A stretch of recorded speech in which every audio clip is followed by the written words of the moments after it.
Brian, did I put that machine over there?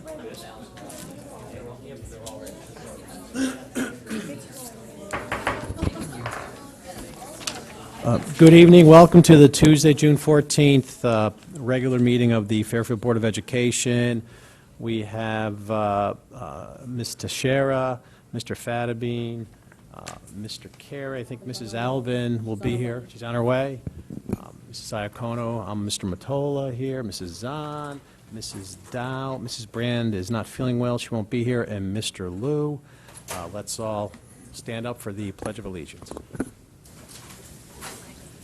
Pledge allegiance to the flag of the United States of America and to the republic for which it stands, one nation, under God, indivisible, with liberty and justice for all. Okay, our first item on the agenda, actually third item, is student recognition. Dr. Title. Thank you. You might recall at the student recognition ceremony that we had some students who were unable to make it, all for very good reasons, and we wanted to give them a chance to get their recognition. The Fairfield Woods students were all on the 8th grade field trip to Washington, which made their attendance impossible, and the Pequot House winner was actually in Israel, which made that a long commute. So I'm going to begin. We have the Superintendent's Award. Mr. Hatzis, if you'd come up. We'll do the Superintendent's Award for Fairfield Woods Middle School, and so also invite Rebecca Mitri to come up, 8th grade. Right here, smile for the camera. It's over there somewhere. Rebecca is active in community service, including working at soup kitchens, volunteering as a camp counselor, designing activities for special need children's groups, and playing piano at the Jewish Home for the Elderly. She also plays tennis, field hockey, and dives with a local swim team. She stands up for her friends and for students she doesn't know if she sees them being treated poorly. She intercedes when she sees peers arguing and helps mediate difficult situations so that peace can be restored and a resolution found. I'm going to put you to work in the Middle East. She lives by the creed of treating everyone with respect, kindness, and compassion. Congratulations, Rebecca.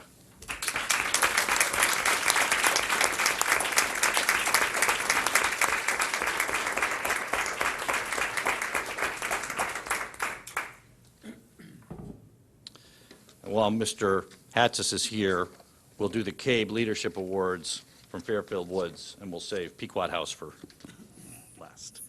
So in grade 8 at Fairfield Woods Middle School, Francesca Mormon, please come on up.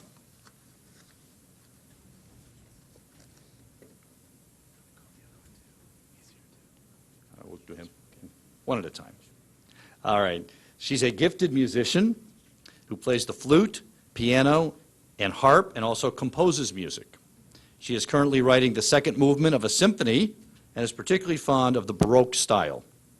She has voluntarily performed at the Fairfield Public Library and at nursing homes. She's a member of a local gymnastics team.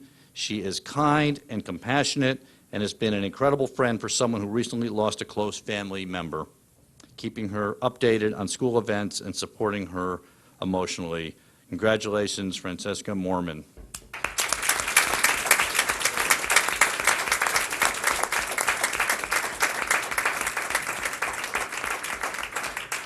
Our other 8th grade winner, we'd like to bring up Carson Green.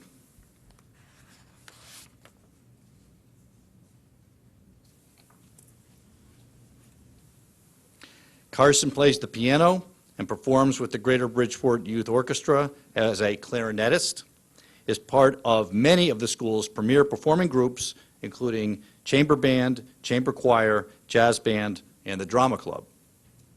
He is an active Boy Scout performing multiple community service projects.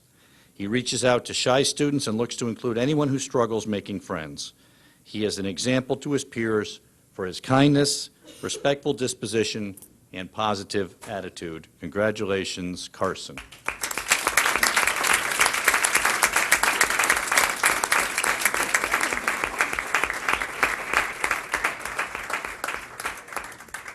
And now, We'd like to welcome up Fairfield Ward High School Pequot House winner, Stephen Leibowitz, along with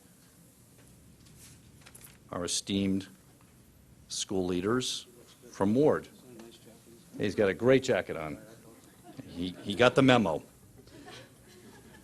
Stephen went above and beyond by assisting his school counselor, Mrs. Cutter, with the planning and implementation of the freshman transition program for the past 3 years. He was also instrumental this year in the development of a new anti-bullying campaign, which he created with fellow students, teachers, and deans. His interest in promoting awareness of bullying, as well as brainstorming solutions, has made a significant impact at Fairfield Ward High School. He's volunteered his EMT skills at Bridgeport Hospital's emergency department, has been an officer in his local youth group, and worked as a lifeguard last summer. Congratulations, Stephen.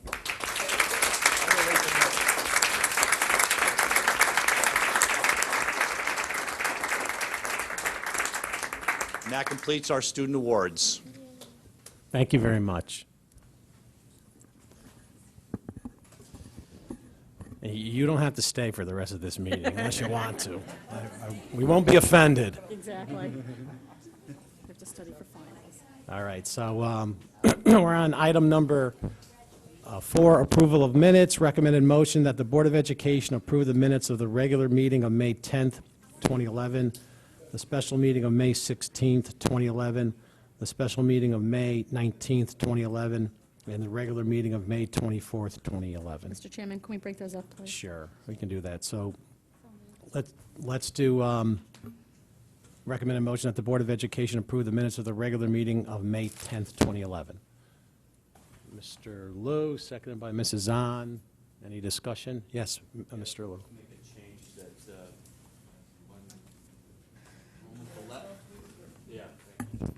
Thank you. Under the last line in 3, I didn't believe that I voted for the main motion, so can we have that reflected that I did not? I voted in opposition? We have to go back to the tape on that. We can't approve that tape. All right, so on number 3, can we just review the tape, Mrs. Dyer, and report back to us next time? Thank you. Is that okay? And so we'll vote on this one at the next meeting. How's that? All right. So the next is recommended motion that the Board of Education approve the minutes of the regular meeting, approve the minutes of the special meeting of May 16th, 2011. A motion, Mrs. Albin, seconded by Mr. Carey. Any discussion on this? All in favor? It's unanimous? No. No? This is the one with, I'm sorry, The special one on May 16th. parents understand. Okay. So I have Mr. Fattabine, Mr. Carey, Mrs. Alvin, Mrs. Iacono, myself, and Mrs. Dow in favor, and Mr. Liu, Mrs. Zahn abstaining. All right. Next is recommended motion that the Board of Education approve the minutes of the special meeting of May 19th, 2011. Mrs. Albin, seconded by Mrs. Dow. Any discussion on this? Seeing none, all in favor? Mrs. Albin, Mrs. Iacono, myself, and Mrs. Dow. Opposed? Abstentions? Mr. Liu, Mrs. Zahn, Mr. Carey, and Mr. Fattabine. Okay, thank you. Passes. Finally, a recommended motion that the Board of Education approve the minutes of the regular meeting of May 24th, 2011. Mr. Carey, seconded by Mrs. Albin. Discussion on this? Seeing none? All in favor? It's unanimous. Okay, so moving on, item 5, student committee liaison reports. I see Mrs. Reich, Allison's not here tonight. Stephanie Teixeira, Fairfield Ward High School. Okay, so for academics, the finals start this week, and Thursday is the last normal school day. For athletics, the softball team Well, the varsity softball team made it to semifinals, but they lost, and they had a really good season. And all spring sports are over, and varsity cheerleading team had their tryouts for their next season last week, and that went smooth. For extracurricular, the dodgeball tournament was last Thursday night, and we raised over $500 for Japan. The annual fashion show was last week on June 6th, and it was a great, successful event, and the senior class had a great time at prom. That's all I have. Thank you. You're welcome. Mrs. Albin, any report tonight? None. Mrs. Brand's not here. Mrs. Dow, any report?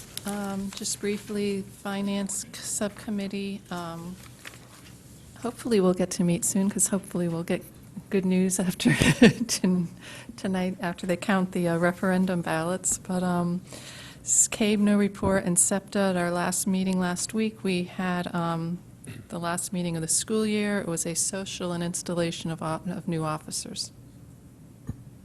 Thank you. Mr. Yes, Mrs. Albin, did you have something? I apologize. I have one bit of good news from the CABE Board of Directors, and that is when we approved our budget at our meeting last week, it included no increase in the member dues. So we will not see an increase this year as well. Don't know about future years. It's good because we didn't budget for anything. Right. Thank you. That's not the budget. All right. Mr. Fataby, any report? No report. Mrs. Iacono? I have only a report for Special Projects Standing Building Committee. We were going to go before TP&Z tonight, right? No, next 2 Tuesdays from now. Yeah, it's the same night as a board meeting. That's why I was getting confused. Which I think is the 28th. And we are now looking at rebidding the project and doing it in 3 parts, so that people can bid on the kitchen work and the classroom work, which is the administrative wing, as one bid. They can bid on those 2 things separately. I'm looking at Tom to make sure I'm getting this right. Or they can bid, and then the third piece would be the HVAC system. Or they can bid on that as a package. And then the timeline would be that we would start to hopefully get working the end of the summer, do prep work, outside work, that kind of stuff. And then we're looking at probably doing an occupied renovation, starting in the fall with the kitchen wing and the administrative wing. And then next summer would be HVAC. So that's sort of where we are right now. And we meet again in 2 weeks. So I'll report back to you and let you know where we are. Mrs. Roxby's in the process of working with the administration here and the PTA over at Sherman to get a sense of how that will all work logistically. So it looks like we will have something started in the fall, but it won't be completed, obviously, till about mid-year, and HVAC definitely won't happen until next summer. And I have no report for anything else. All right, Mr. Carey, anything? Facilities Subcommittee has not met since our last meeting. PTA Council, as Mr. Lee reported last time, had their awards on June 1st, I believe it was, and our own Sue Brand was awarded the Deanna Kiernan award from PTA Council, which is quite a prestigious award, so I want to make sure that we reported that. Also, thank you to the PTA Council leadership for all their help and advocacy throughout the year, in particular Mary Hogue and Gigi Cristal. Gigi's going to be moving on, transfer to another state, so Leanne Ratner will be the PTA Council president next year. Thank you. Mr. Liu, anything? Okay. I have no reports. Mrs. Zahn. Just quickly for curriculum policy, we are talking about the science curriculum tonight, and also Dr. Rosado was kind enough to email curriculum cycle documents to the board that we asked them in committee too. So any questions, please forward them to the chairman of that committee. Thank you. All All right, very good. Item 6, Superintendent's Report. Dr. Title. Okay, thank you. Need a few more minutes than usual, at least on our timing, but we're ahead of schedule. I want to comment on a couple things. One is, this is the time of year that we all reflect a little on the year. This is our last real meeting while everybody is still around. The next one isn't until after graduation. And so I thought I would just highlight a few things that when I came into the district, a lot of these issues were really vexing the school system and the board. And this is not an exhaustive list of everything, but you think back, and not that this has not been a straight line from here to there by any stretch of the imagination. Plenty of fits and starts, plenty of emotion. But if you really think as a board, working as a team with myself and the administrative team, well, again, it wasn't always pretty. I believe that this board did get a lot done this year. And it's hard to think that way because you tend to fixate on other things.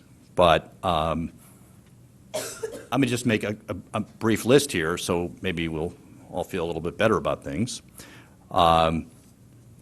Some things that may have appeared to be fairly simple, but in fact were major things. For example, there was a whole tie-up around the breathalyzer policy.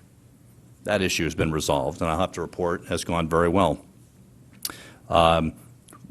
You were, on the policy front, if you remember, there was the whole discipline policy was revised.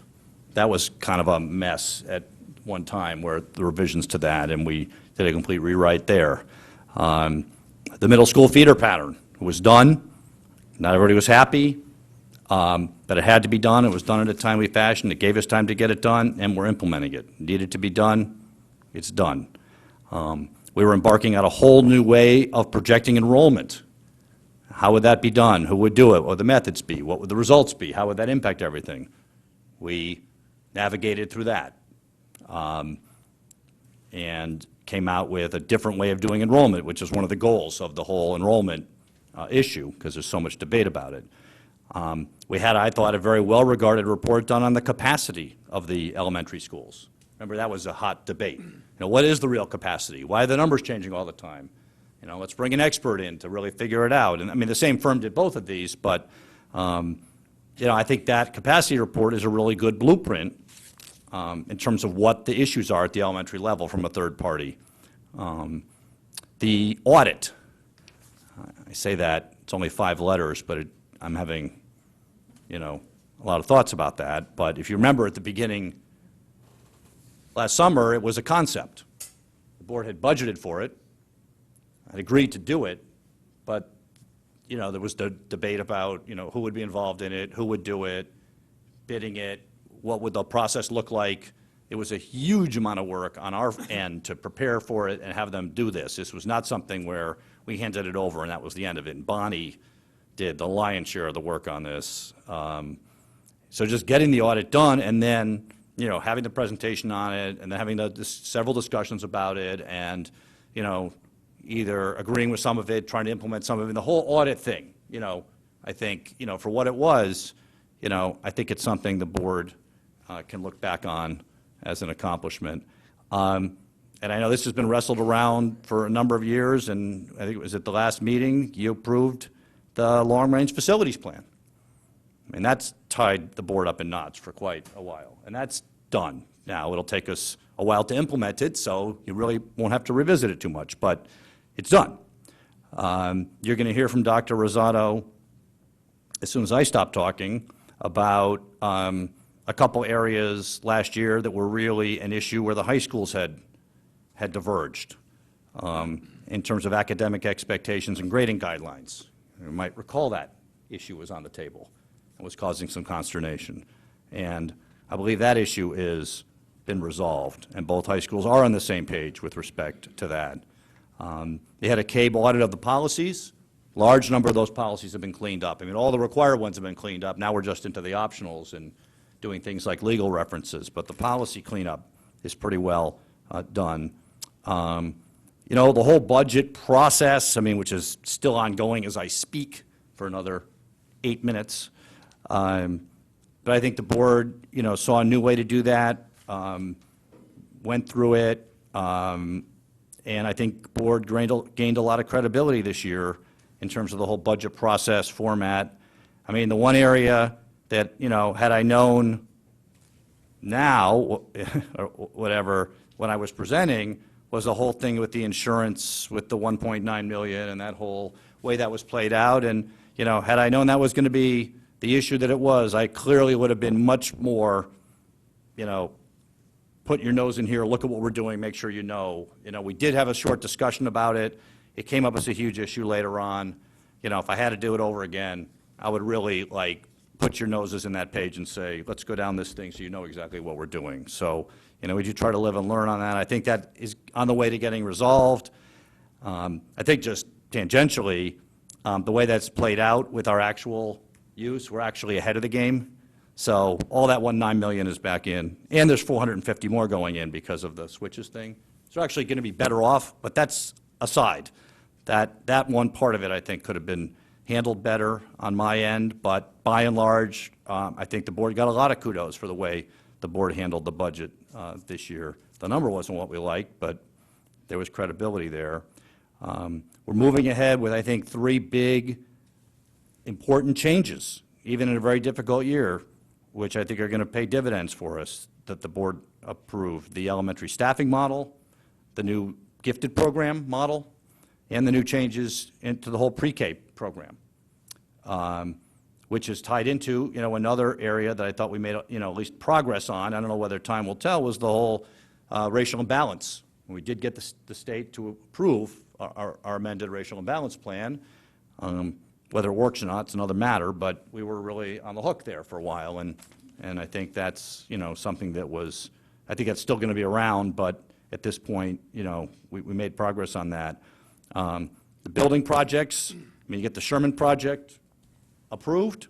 Stratfield is moving along very nicely. Fairfield Woods cleared a lot of hurdles. That was touch and go. The Fairfield Woods had to go through the planning and zoning and that whole thing and the timeline, and that's all, I think going to work out really well. The contract settlements were all good. You're going to hear about the improvements in the healthy foods area. Remember last spring, the board voted on the healthy food certification. This was our first year of implementing it. I'm going to let Joanne talk to it, but I think we made a lot of gains and made a lot of improvements, not that we're done, in the healthy foods and the wellness area this year. Both Joanne and Anna Kataya Leonard on that one. And so I just thought, then that's just sort of my big picture view list of things. And so, if you think back on the year, maybe think of those things as opposed to some of the less pleasant things we went through. I do want to just call your attention to, without going through the whole thing, something we did internally, which is, and I put it in your packet as enclosure 5, which is the summary of the administrative professional development for this year. And I'll answer any questions you might have on it, but I did spend a lot of time with the administrative team working on strengthening all of our skills in instruction, from my position all the way through the administrative team. We spent a considerable amount of time on this. We took all of our administrative meetings that had previously been used for managerial work and turned them into professional development for the administrators. And the feedback has been very good. It's just the beginning of a long process. It's one of those boxes. Remember, in the improvements box, there were 4 boxes: teacher skills, school leader skills, alignment, and resources. And this is in the school leader skills box, because that's one of my key responsibilities. And so the description is in there. I really have to hand it to the administrators, putting themselves out there, putting their practice on the table, moving towards a common vision of what good teaching and learning looks like. And this is a journey. This will never be done. This is just continuous work. And we had administrators go so far as to put their own practice on the table. I think Mr. Hattis is still out there, but one of the things we did was we've been practicing having meaningful conversations with teachers after an observation, so you can give good feedback and have a good give and take. And we learned a protocol for that. And administrators worked on it all year. And last session, Mr. Hatzis was brave enough to tape himself doing it, and we all watched him do it, and then everyone critiqued it. And, that's the culture we need to build here at all levels of the organization, where people are willing to put their practice on the table, not a judgmental way, as a way for everyone's improvement. So we're going to continue on that as we move forward. I just thought that you should get a sense of it. I won't go through the whole document. So I'm really proud of what we did there. And I'll stop and answer any questions about anything in my report. Any questions? Mr. Carey? I found this to be very enlightening, the last document, enclosure number 5. I was wondering if we could get that posted on the website, if that's okay. I'm sorry, I can't hear you. Can we get that posted on the website? Sure. That'd be It's something you public, wouldn't yeah. mind. It's out in the back, I too. thought this is something that I think it would be helpful to the community to see the type of work that our administrators do. Yep. This is sometimes not clearly recognized when you don't see them in the classroom all the time. So, thank you. Yep, we can do that. I mean, the notion that principals and administrators have learning to do is maybe something people don't realize. We all can learn, and that's what we were engaged in together. Anybody else? Any questions? Okay, seeing none, let's move on to item number 7, presentations. Yep. A, update on common high school academic experience, expectations, and grading guidelines, enclosures 6 and 7. All right, so I previewed this. I'm going to ask Dr. Rosato to come up, but he has support from both headmasters in this. This is in the alignment box in the improvement plan, keeping the high schools aligned. And Dr. Rosato gave you a document on it. I'll let him talk about it.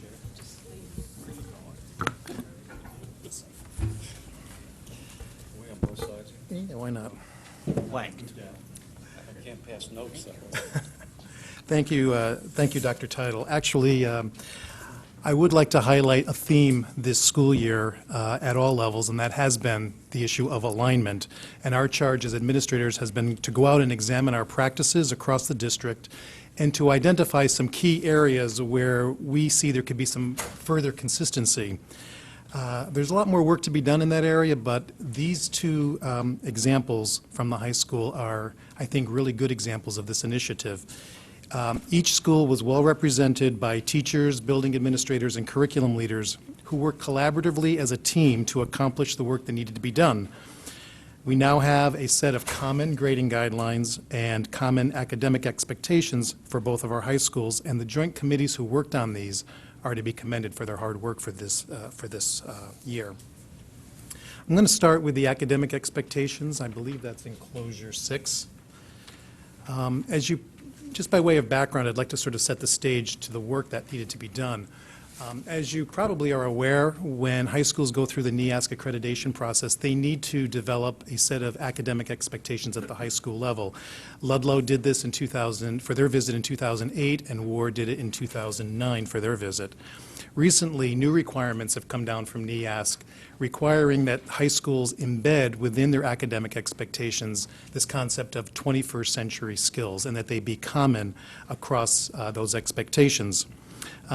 With this new mandate, which goes into effect in 2011, it provided Fairfield with an opportunity to take a look back at the work that it had just recently completed and the opportunity to see where are there commonalities in our expectations and to merge them and also embed 21st century skills into them.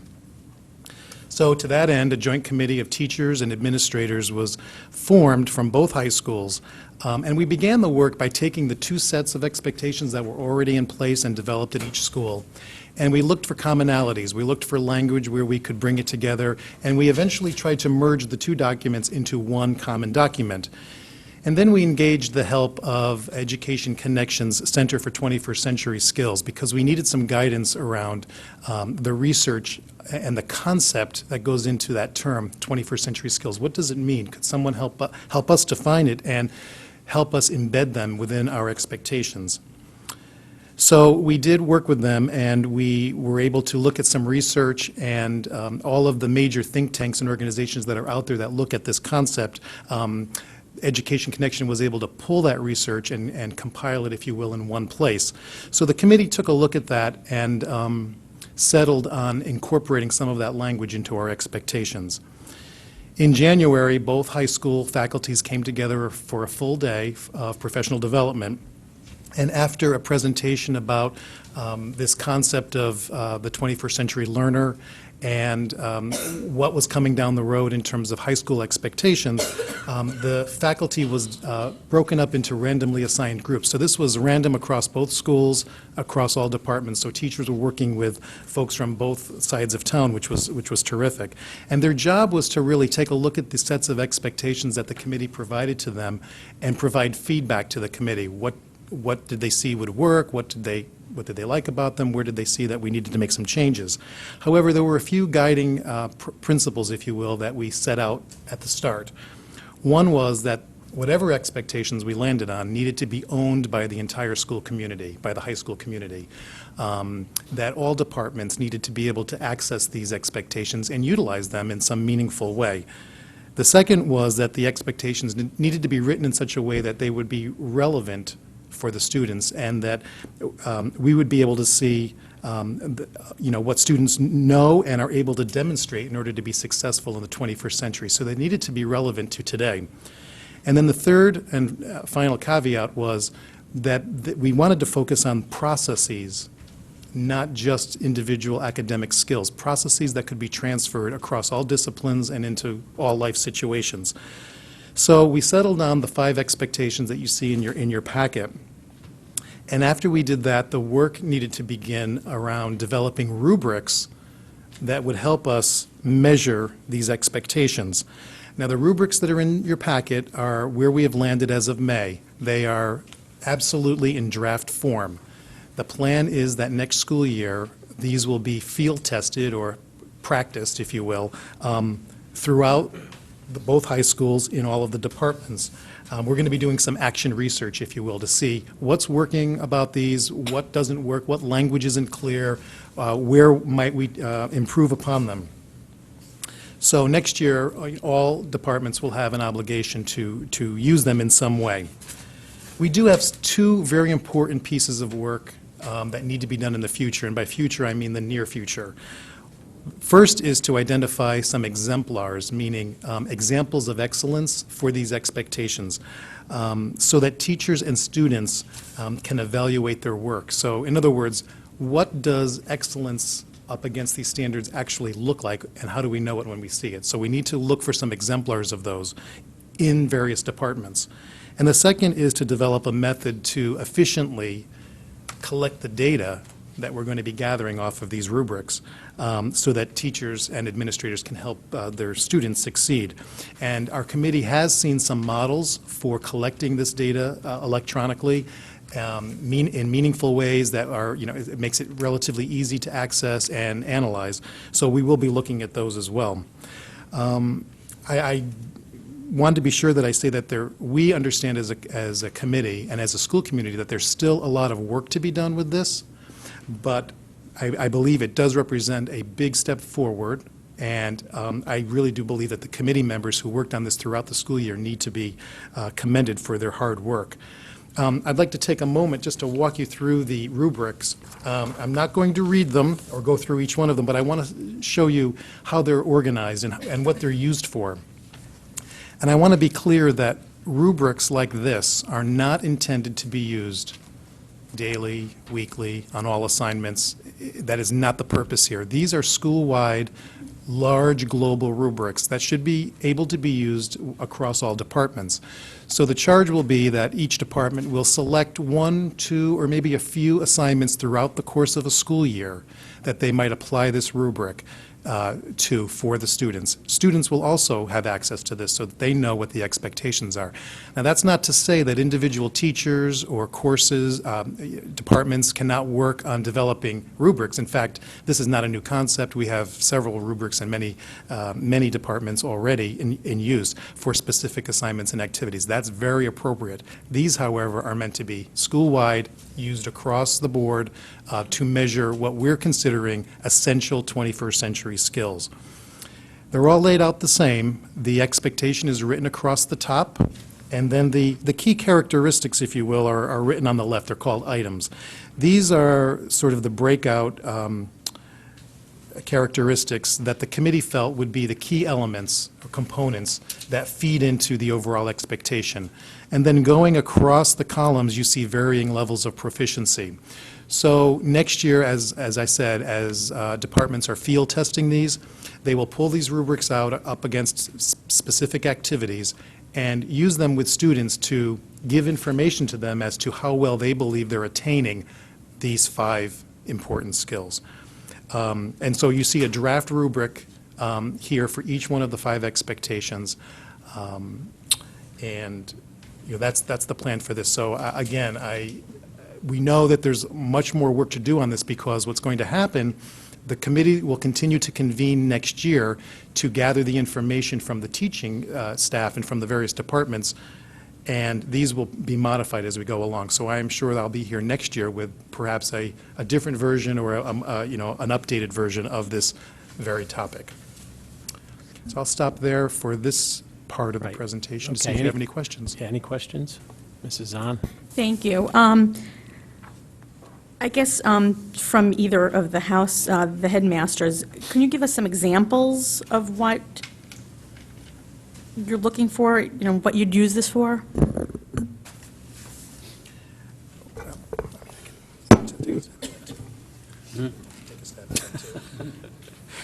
Well,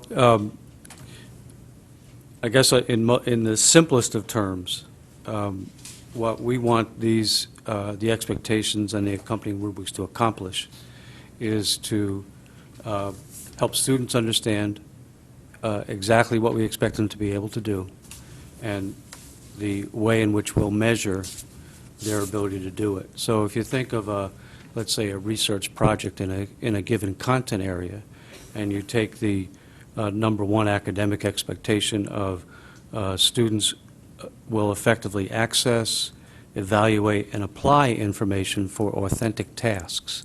So pick a topic in any content area and show us that you can find the information, that you can evaluate it as valid or not. We know that one of the things that kids need to know and that we all need to know in our current day is how to separate good information from bad information that is accessible online. So is the information accurate, valuable, pertinent to the topic that you're researching, and then can you apply that to your conclusions, et cetera. So that's one way in which item number 1 or student expectation number 1 would be utilized. So both schools at the same time would be implementing the same ones? Well, No. we're implementing all 5. Well, yes. And we're doing that, I don't know, you're saying at the same time, I would say concurrently, at various times throughout the year in the variety of subject areas. This is supposed to be used in all subject areas throughout the school at certain times when they fit. I just wanted to add one thing. Part of the expectation that NEASC has for using these is to find a way to be able to track this information and report it back to parents. So that's part of our work next year, is for us to sort out how often we're going to assess these, in which classes we're going to assess them. If they perform well in one class and yet don't demonstrate it in another, how are we going to weigh that? And what means will we use to report it to parents? Some schools, and this is probably what most schools struggle with, is finding a way to report this to parents. Some schools actually will send something home, others will use it on the report card, and we're not really sure yet how we're going to do it. Teachers need to work with it first and see how they can embed it into their assignments, and then that will be our next level of work. Okay, so that's what I'm trying to get at. So if you've decided that in literature, you're going to, start with A through B, are both schools going to start with literature, or are you going to go, trying to implement it in a different English program at one school and not at the other school? We're still trying to sort Figure that that out, out. okay. Originally, when NEASC first required these, they recommended that they be delegated to certain departments. For example, the English department would look at the communication rubric. it's more common now to integrate them because these are expectations that you would have in all subjects. So I think it's just a matter of sorting them out, and really, we can report back to Yeah, you as it that's- evolves. Sure. Okay, thanks. Any other questions, Mr. Fattabine? I guess just a quick observation. These 5 academic expectations, I would sort of classify as skill-based accurately and processing-based expectations. Are there any other expectations such as knowledge-based expectations? I mean, or where would the knowledge-based expectations come into play in this document on academic expectations? Well, as I said earlier, the various departments already have for specific courses and activities and requirements within the class rubrics for the various skills within the classes that are much more specific. These are meant to be broad to go across all. So the specific knowledge within a department, whatever department it is, has a set of rubrics that they're using, and also expectations for, and those are embedded within the curriculum. This doesn't replace the content standards that each area would have, so that there are still content standards that teachers and curriculum aspire to meet. Right. This is So just, you find that in the basic curriculum documents, Correct. they're going to have Exactly. more knowledge-based aspects. This would be a common theme. They could be applied to, in essence, processing or skill tasks. Exactly. They could be applied to the activities in each of those curriculum, but yet but the knowledge-based aspects are separate and apart from this. This is not intended to be the only academic expectations of the. No, it does not replace what's already written in the curriculum. I think part of it is, if you look at one like number 5, you can't successfully apply analysis, synthesis, and evaluation to solve problems unless you have knowledge. I mean, this is, in other words, you've got to have a certain amount of knowledge to successfully meet these expectations, but they're not specific to just simply acquiring knowledge. Acquiring knowledge is insufficient. You have to be able to apply it, use Right. it, and so forth. Well, that was my first comment. These are more process-based or skill-based, which That's can be correct. applied to other That's correct. content issues, but there is certainly some expectation that there's some Right. content or knowledge-based expectations of the students when they achieve when they graduate. I just didn't want to lose that concept of there are some knowledge-based expectations in addition to the skills and processing of knowledge they have learned, presumably. And so while I agree with Dr. Teitel in the sense that you need certain knowledge base to apply these particular processes and skills, you would like that knowledge base to be at a certain level in addition. Thank you, Mr. Fattabine. Anybody else? Okay, so now you want to talk about school grading guidelines at the high Yes, school. that's enclosure number 7, the high school grading guidelines. As you know, you may have seen this before at a previous meeting. The real focus here is to provide some parameters and some consistency around how grades are applied at the high school level, again, across all departments. So we've done a lot of work around thinking about and learning about different forms of assessment, and really what we want a grade to reflect. And what we've come to learn over time is that we really want the grade to reflect what we know students know and are able to demonstrate that they know to us. And what we wanted to do was provide some parameters around which teachers across the system, the high school system, would be working within as they're applying their grades. So we think of the concept of assessments in two ways, summative and formative. And we think about those this way. Summative being assessments that are really measuring what students know. It's the measurement of the learning that has occurred. Whereas formative is more measurement along the way. It's for learning. It's to provide feedback. It's to change teaching practices to provide students with, developmental feedback along the path. But at some point, we need to sort of draw a line in the sand and say, we're now going to assess what you have learned, and that's the summative assessment. So what the guidelines are really saying here is that we want the majority of the emphasis of grading to be on summative assessments with a smaller percentage on those formative assessments along the way. And behavioral characteristics, which we know are built into some grading policies, we really wanted to reduce that to a smaller percentage so that a grade on a report card or a grade that's reported out to parents is really reflective of the knowledge and the skills that the students possess based on the assessments that we have, not necessarily on other behavioral characteristics. So you see in the body of the first paragraph, we have a 70% minimum for summative assessments and a 10% maximum for behavioral, which then leaves 20% for formative.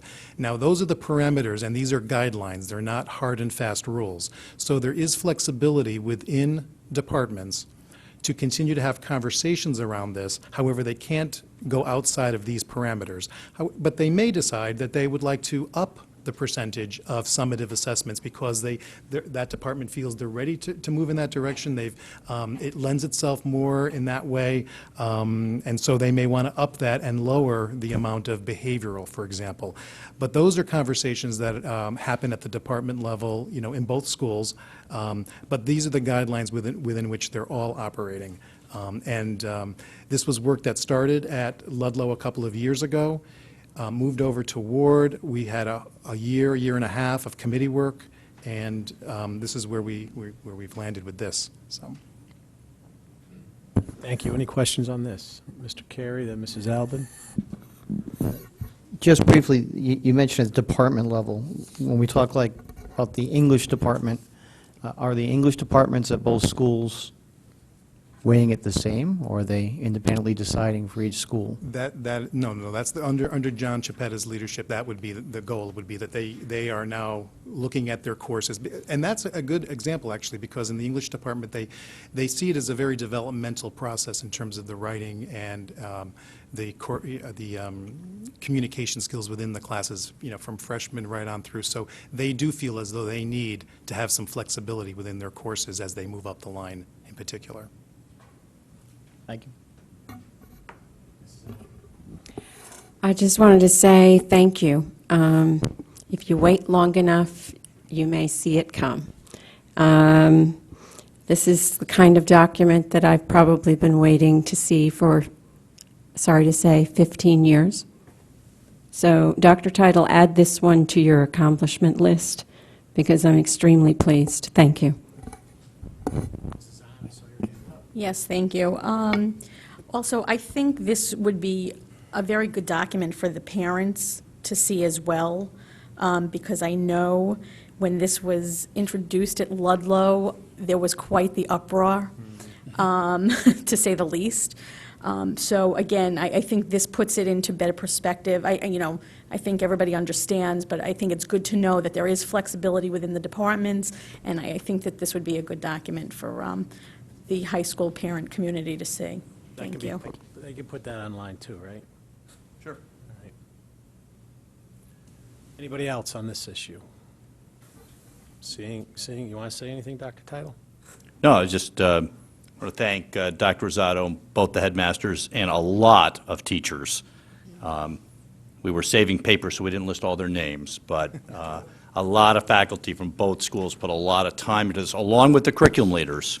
Because again, this is an alignment activity, and to align across both high schools requires curriculum leadership. So I knew this was something that was out there that was worrisome, and so I'm thankful to both headmasters and their faculty and Dr. Rosado for getting us this far along, knowing that, like anything, as it gets used, it can be amended, but it will be amended across both schools. Okay, thank you. Thank you very much. Thanks, Appreciate it. everybody. All right, moving along. Item number 8, new business. A, high school science curriculum, environmental science 11-12, and biology 21-22.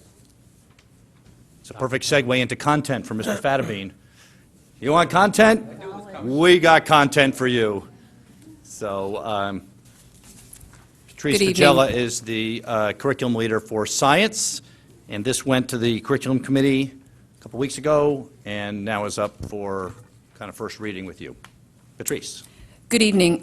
I just wanted to take an opportunity before I go into this to follow up the last conversation that you had, just to tell you how the grading guidelines worked out in the science department at the two high schools. We had a departmental conversation at the beginning of this year, actually a year ago this June, about where we felt as professionals it was appropriate to land.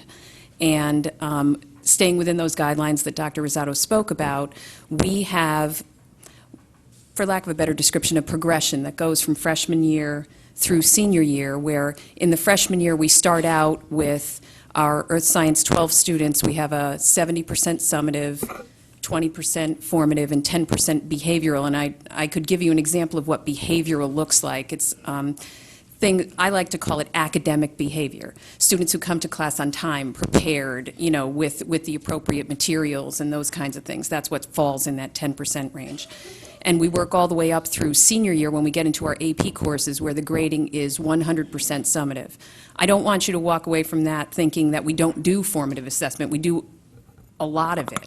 We just don't count it as part of the grade. We use it as a piece of conversation with a student to say, we've learned this concept for a couple of days. I gave you this assessment. Here's where you're doing well, and here's where you still have work to do. So let's work together. We're going to help you in the areas where you're weak, and then by the time we get to the summative assessment, you're going to be ready for that, whatever that looks like, whether it's a lab report, a test, a project, whatever that might be. So I hope that helps to clarify a little bit. The two high schools are identical. We spent some time at our last department meeting last week reviewing, okay, we've worked on this for a year. Let's take a look. Are these percentages working? And the teachers felt really confident that where we had landed was where they want to stay, so we're going to keep it that way for next year.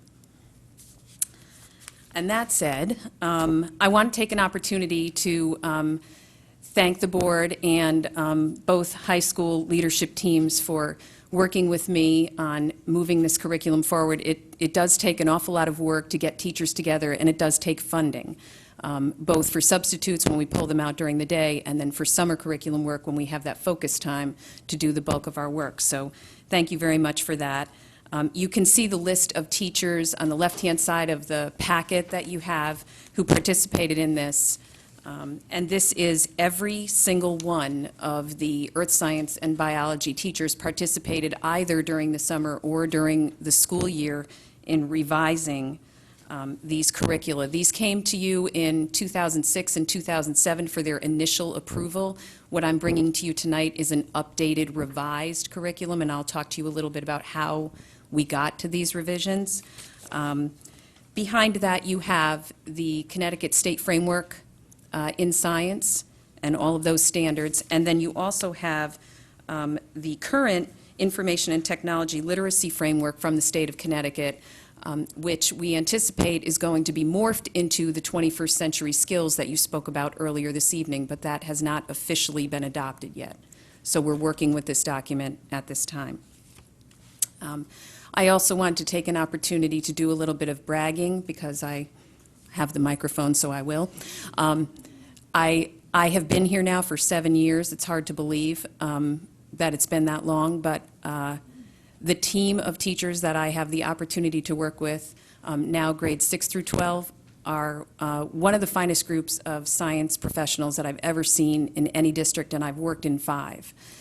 They are hardworking, dedicated, student-centered, smart, and it's a pleasure to work with them. So I did not want to let this opportunity go by without thanking all of them and letting you know how proud I am of everything that they've accomplished. The documents that you have before you, you have 4 of them. They represent, for the most part, our freshman and sophomore program. The science program allows students to enter in 2 places. They can either enter in earth science in 9th grade and then go through the progression of biology, chemistry, physics if they choose, and then we have a rich elective program. Or they can enter in biology as 9th graders, go to chemistry, physics, and then access that elective program. So we have some students in biology in 9th grade and some in 10th grade. That's kind of where it lands. The revisions that were done to all of these documents were done through a process where we looked at data that we had about how our students were performing. We looked at CAP data over the last several years to identify areas where we felt our students were not performing where we knew they could. We also looked at data from our mid-year and final exams. The science department gives identical mid-year and final exams in all high school courses to all students. So we took that data. We looked at some common assessment data that we have throughout the year that is not a mid-year or a final exam. And we identified a few areas where we felt students were not performing where we knew they could. One of those areas was in earth science. We beefed up, for lack of a better word, the introductory chemistry that we do in that course. There is a strand on the CAPT that deals with energy transformations, and it's a pretty broad strand. It talks about everything from electricity production to nuclear power to photosynthesis in biology. I mean, it's really broad. And what the data that we looked at said that our students were not doing as well in that strand as we knew they could. And one of the reasons we identified was that they needed some more basic chemistry background to really understand electricity and power production. So we've added that to the earth science curriculum in order to give students a better foothold before they get into that electricity unit. In biology, one of the things we added was a unit on the immune system and immunity. It is addressed by the Connecticut state standards. Our students were not doing as well in that area as we knew that they could, but beyond just the Connecticut state standards, it's something that students really need to have a good understanding of just as a life skill. How does your immune system work? What are the things that could potentially create problems for you as you go through your life? There are connections to their health classes in there, so we added that. We also identified the common assessments that we do with our students right in the document. That had not been done in the prior iteration of the documents. And we put some course goals on the front of the document so that it's very clear by the end of this course, this is what students should walk away with. And Mr. Fattabine, that gets to that knowledge piece that you were talking about earlier. If my child is taking this class at the end of the year in June, what should they have learned? So it's, they're somewhat broad because they're course goals, but then it's specified out in the units. Because this is an update, I don't want to walk you through, the intimate details of all of this, but I would be happy to answer any questions that you might have about all four of these. Anybody have any questions? There we go. Plug on this common assessment part. It's kind of said it like, well, that was easy. We just put common assessments in the document. Common assessments at the high school level are a linchpin to equity, to improving student learning, because this means that every student in a given course, whether they're in one high school or the other, no matter what teacher they have, they will get the same assessment as every other student. And so when the teachers come together and they look at how well the curriculum is working and how well their instruction is going, they can look at it across the whole school. How do our kids do on these assessments? Not every assessment is common.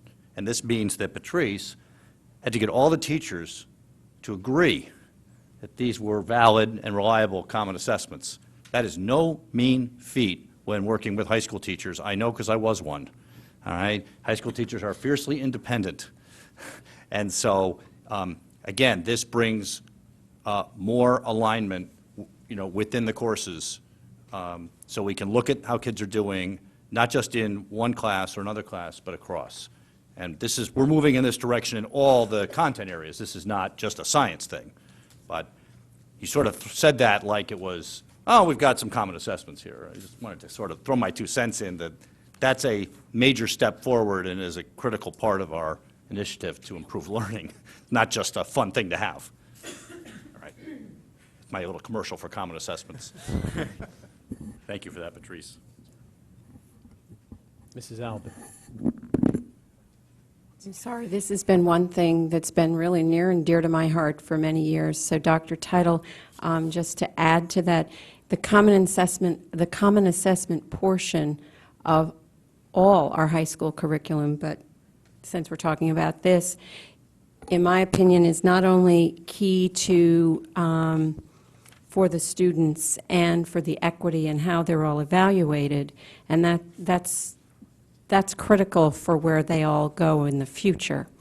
But it also is really important to how the teachers are evaluated, in that we know what is happening in one classroom is also happening in another classroom. And so it gives you those tools to also evaluate the instruction of those two classrooms.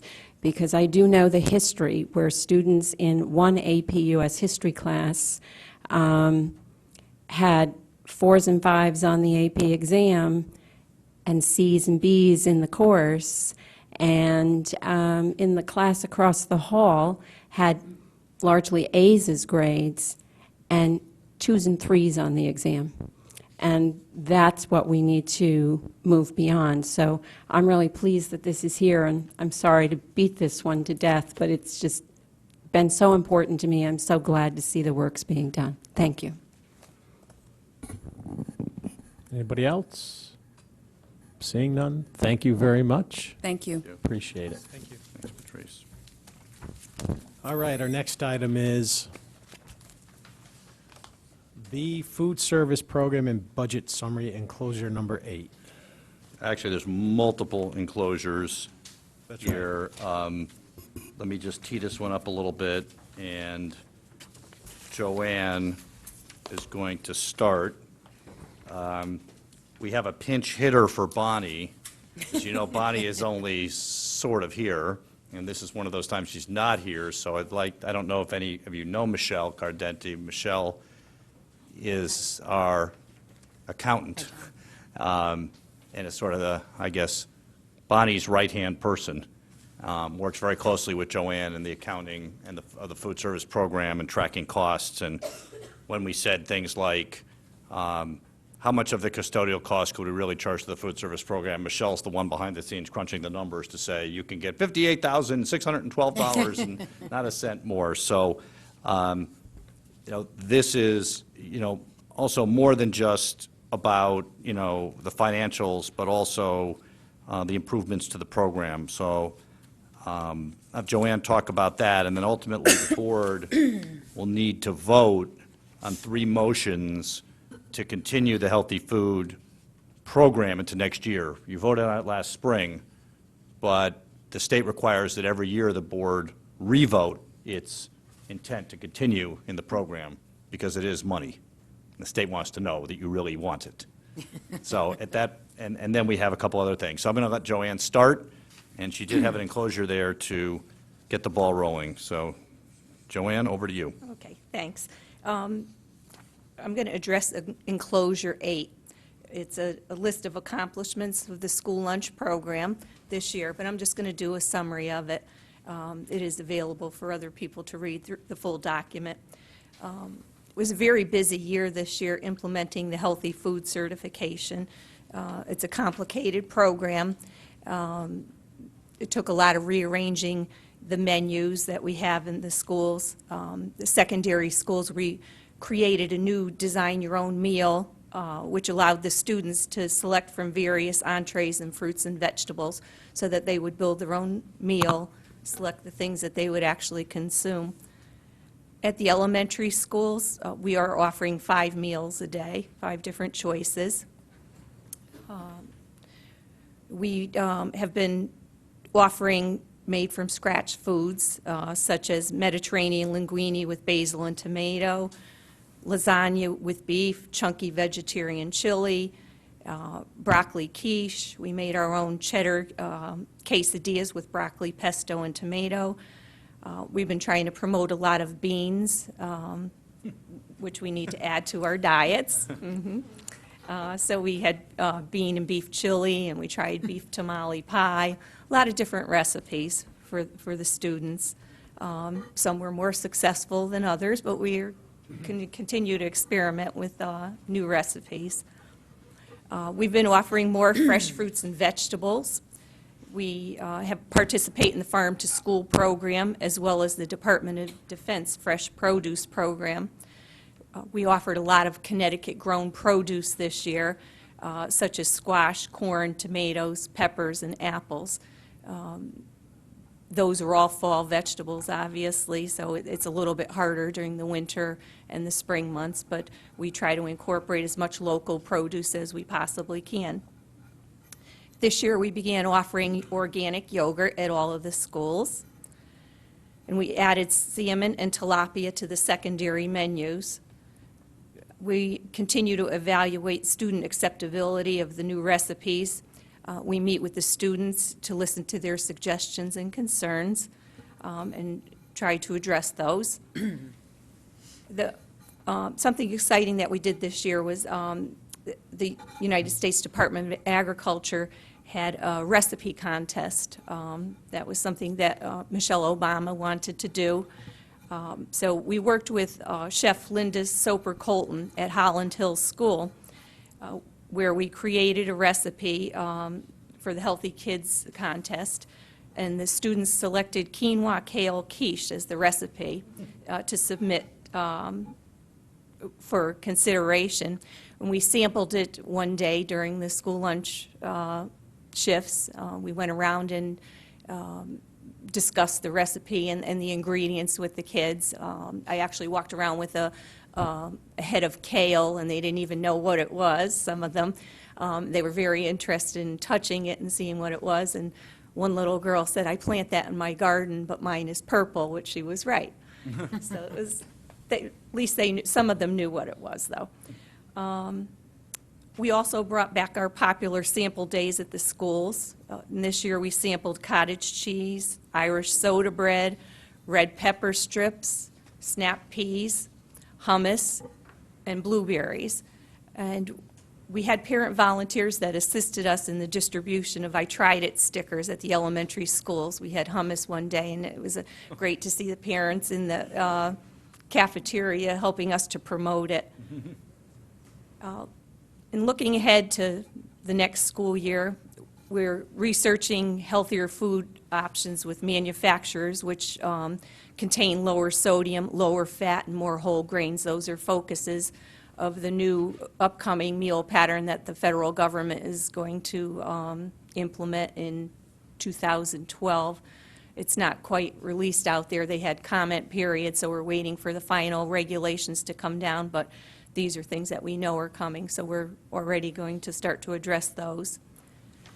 With our sample day, we're going to connect with the PTA with their veggie pledge. So when we do our beginning samples in the fall, it will be vegetables to help to encourage the students to consume more of those. The USDA replaced the food pyramid with what's called My Plate, which is a more user-friendly version. You can actually see the plate, a dinner plate that has a quarter of the plate is fruit, a quarter is vegetable, and the other side is split between grain and protein and a small amount of dairy.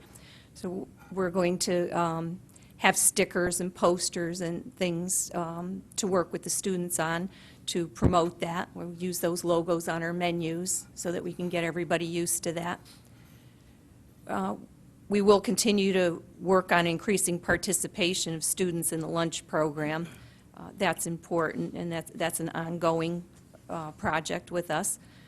And in starting with the next school year, we're going to use a biodegradable lunch tray that's made from sugar cane.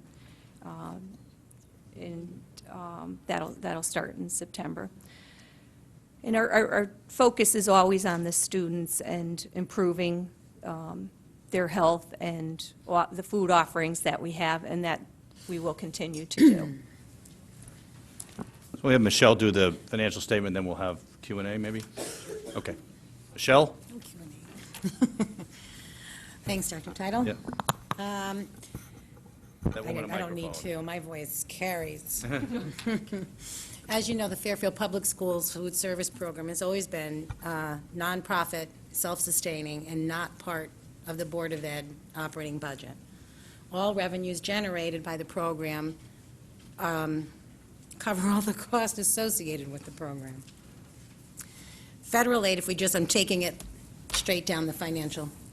The federal aid is provided through reimbursement money for both breakfast and lunch based on meal category, free, reduced, and paid lunches, which are, the rate is adjusted annually, July 1st, by the Secretary of Agriculture.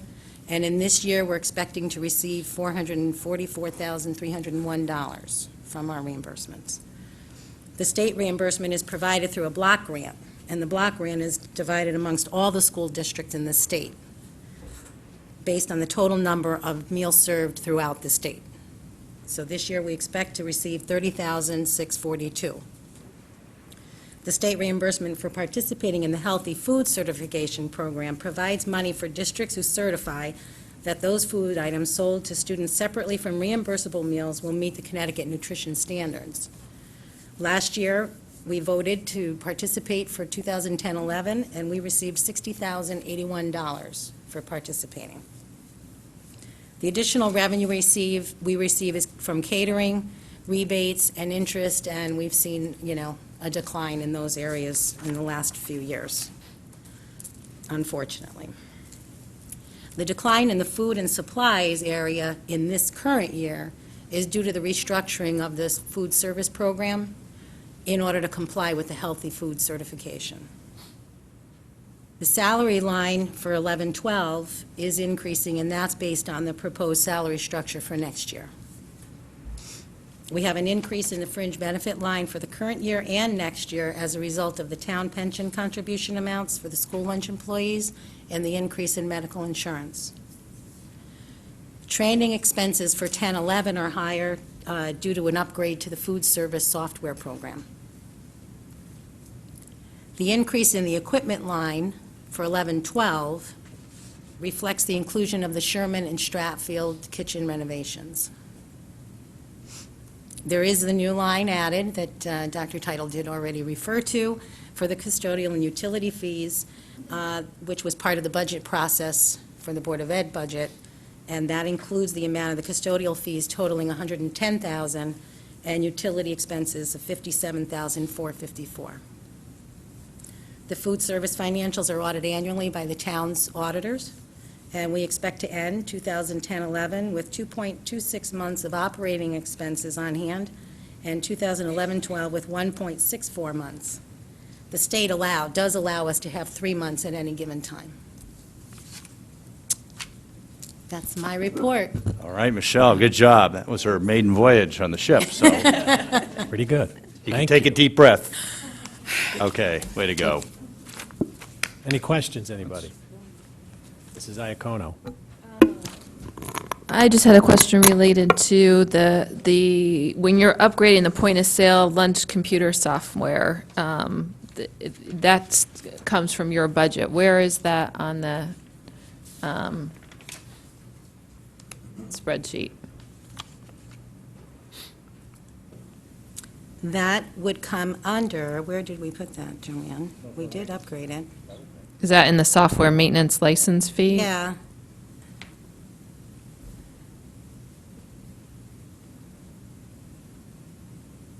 I guess my question is, it is budgeted for, and it does come out of your budget, I correct? believe we've already taken care of the Okay. software upgrade in 10-11. That's why, I'm looking over here. It's covered in 10-11, the upgrade. Okay, We paid for the upgrade in 10-11 of the software and the training. okay. And it'll still be Horizon, they're calling it One Source now, is what the upgrade was. Previously, they had a central office module, and then the sites had their own module, and now they're merging those together. So it's one source, and it's live at all times between the schools and the central office.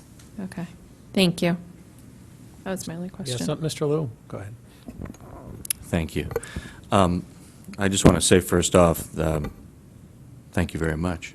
Great, great year, and I think the progress that you've done really shows, and I want to commend you for taking that big step towards getting our healthier program for our lunches. I'm very excited at the work you're doing with the PTA, and the biodegradable trays is excellent. And the organic yogurt and all of the things, the local produce, I'm very, very excited about all of this. I do have some questions. Number 2, you said you're working with a consultant dietitian. Is this going to continue on for next year? Yes, on a limited basis. And where is, is she in the budget, so to speak? Yes, she's budgeted for. So we got this handout earlier where we had all the workers. Is she a worker or is she a manager? She's just a consultant. She's not listed under the workers. But she's in, she's under salaries in somewhere in there? Or she's just a She's a consultant? consultant. Okay. So where does she get paid out of, I guess? Somewhere, miscellaneous or something? What's missing out of here? The training, travel, conference, and dues should have an OPS there for other purchase services, and that's where she would be coming out of. Okay. Thank you. And number 10, you said you were evaluating the student acceptability of new recipes, which I think is a great idea. Can you explain a little bit how you're going about doing that? We do some taste samplings at some of the schools, and I go out to speak to the different groups. The most recent one was at Ludlow High School, which was last week, and I met with the student council group to get their feedback on different food items that we have. Some of the things they like, some they don't. And, What do they like? well, they love the deli bar. Okay. That's a great one. They like the new design their own meal so that they can select what they want to have rather than being told what, here's your plate of food and Right. that's it. So they do like that. And they had asked for some different items for next year. They wanted a hot deli bar, so we've incorporated that into the September menu. And more salads, so we have some more recipes for those. They do like the grab-and-go salads, just is quicker for them. So it's mainly, I guess, you're spot checking and going to different schools, or is there any kind of a written survey or not? I'm just curious. No, there's not a written survey. The cafeteria managers really have a handle on the kids. They'll come right up to them and tell them what they like and what they don't like. It might be a really interesting idea to start to get that. It could be anonymous so that we could get an idea. I know you're trying to get more kids to want to eat these meals. I think it might be a suggestion that maybe that could be helpful. Also, it would keep you not having to go to all the different sites. The training opportunities on number 14. I think they're really, it's good. I think as a comment, how many of these relate to actual cooking or learning about cooking and maybe even some healthy types of, I see a lot of management program, classes. And I guess if it's not so much a question, it's maybe a statement that, is there a possibility that we could have more training in terms of preparing some of these? I guess we have this dietitian. Wouldn't it be great if that dietitian could help train people to come up with healthier menus and recipes, et Right, cetera? Right. And actually, one of our cook managers is a chef. Okay, great. It's great. Good suggestions. Mrs. Iacona talked about the point of lunch. Mrs. Zahn, you talked about, Ms. Zahn, you were talking about earlier about having the parents involved, and I wrote down a similar note under 19, which is the fifth grade students get to visit the Fairfield Woods Middle School, or the middle schools, to understand about what their lunches are going to be like. It would be so great to be able to have the parents be involved in that too. Now, whether it's going with them or being able to go with them if they can, but I do think there's a divide between what the students are seeing and what the parents know about the lunch program, and I know you've done a great job updating the nutritional website, but anything we can do to help inform and / educate the parents, I think would be helpful. Point-of-sale lunch computers. And then the last thing, which I think, Michelle, you had said, but I didn't quite understand it, which was under the budget itself. You had food, and if I'm reading this correctly, our food prices, or our food numbers are going down in terms of how much we spend on food. How does that work, so to speak? Or I wish I could do that at home. In 10, 11, Yeah. from 09 to, well, because of the healthy food certification. Some of that happened because we couldn't sell some of the snacks and ice creams and different foods that didn't meet the healthy food certification. That was- So you got rid of those foods, which, so it's not expensive anymore for you, because they're expensive items to buy? Well, we're purchasing food, and then some of the other snacks get to be a Right. little more expensive, the ones that are on the healthy list, but we've pared down that snack list, so it's not as big as what we had offered before. I mean, there isn't any correlation, though, towards being able to have that budget for food before to continue to buy healthier foods, is there? I mean, more fresh fruits and et cetera? For me, I might be missing this completely. I'm looking at, okay, we have a sum of money to buy a certain amount of food, and yet that sum has gotten smaller.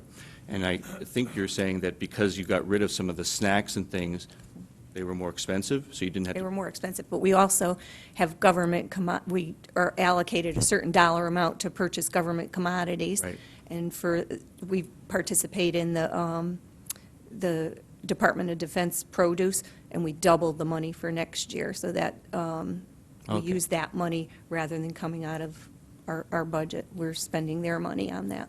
And you'll see that our revenue, our receipts are down close to Yes, $150,000. I did see that. And so I guess, That was Where's my other predominantly the à notes? la carte, yeah. the elimination of the à la carte. And so I guess that would be my last question, and let me just say before you answered, that, again, I just want to say, great job. I hope you keep going. I hope you continue to outdo yourself next year. My question would be, for the next year, how are you going to get, or how are you going to try to get kids to eat and take you up on your meals? We're going to do promotions, and we're going to try and look for recipes that are more acceptable to students. It's a learning process this year with the healthy food certification, but I feel as though we did a good job with bringing the district on board with that. You know, it was no small feat, for the cafeteria workers. I'd like to commend them for a job well done, and we'll continue to improve. Thank you. Thank you, Mr. Liu. Ms. Teixeira, do you have a question? Go ahead. Sorry. Well, I'm in Student Forum, and we've discussed this topic quite a bit. And a lot of the students at the high school are complaining about the foods that were served this year in the cafeteria because, like, it's so different from, like, last year, and they don't have as many options. And basically, like, we were discussing it in Student Forum, and we feel like in high school, for high school students, we should have the responsibility to decide what we want to eat, if we want to eat healthy or not, since we have to do it in college after high school. And also with, like, Student Forum in the mornings, we used to sell bagels. And that's where we used to, like, make all of our money, and this year we barely made any money. And also, like, students used to rely on those bagels for breakfast. And, like, this year they didn't have the bagels. So many of them aren't eating as much as they used to, and that affects their performances. And also, like, next year, school's going to start earlier, so I think the bagels would be a benefit to have, but it doesn't meet the requirements, so we can't sell them. And, like, not just Student Forum, but many other clubs are having problems, like, financially, because they used to make, like, money selling pizza and snacks after school, but they can't sell those anymore. So I don't know. I just... Thank you. You're welcome.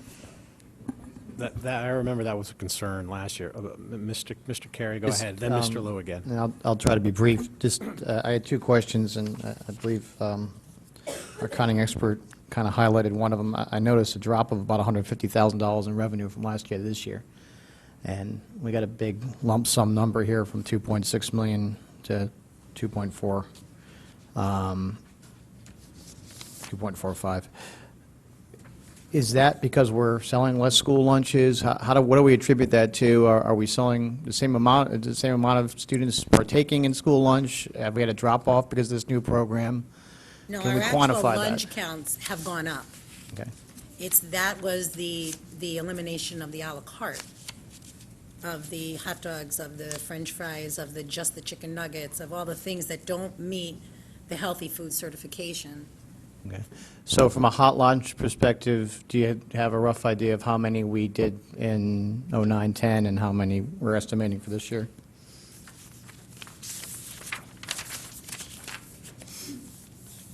Our meal count for 09-10 was 604,000 meals, and we are estimating this year 718,000.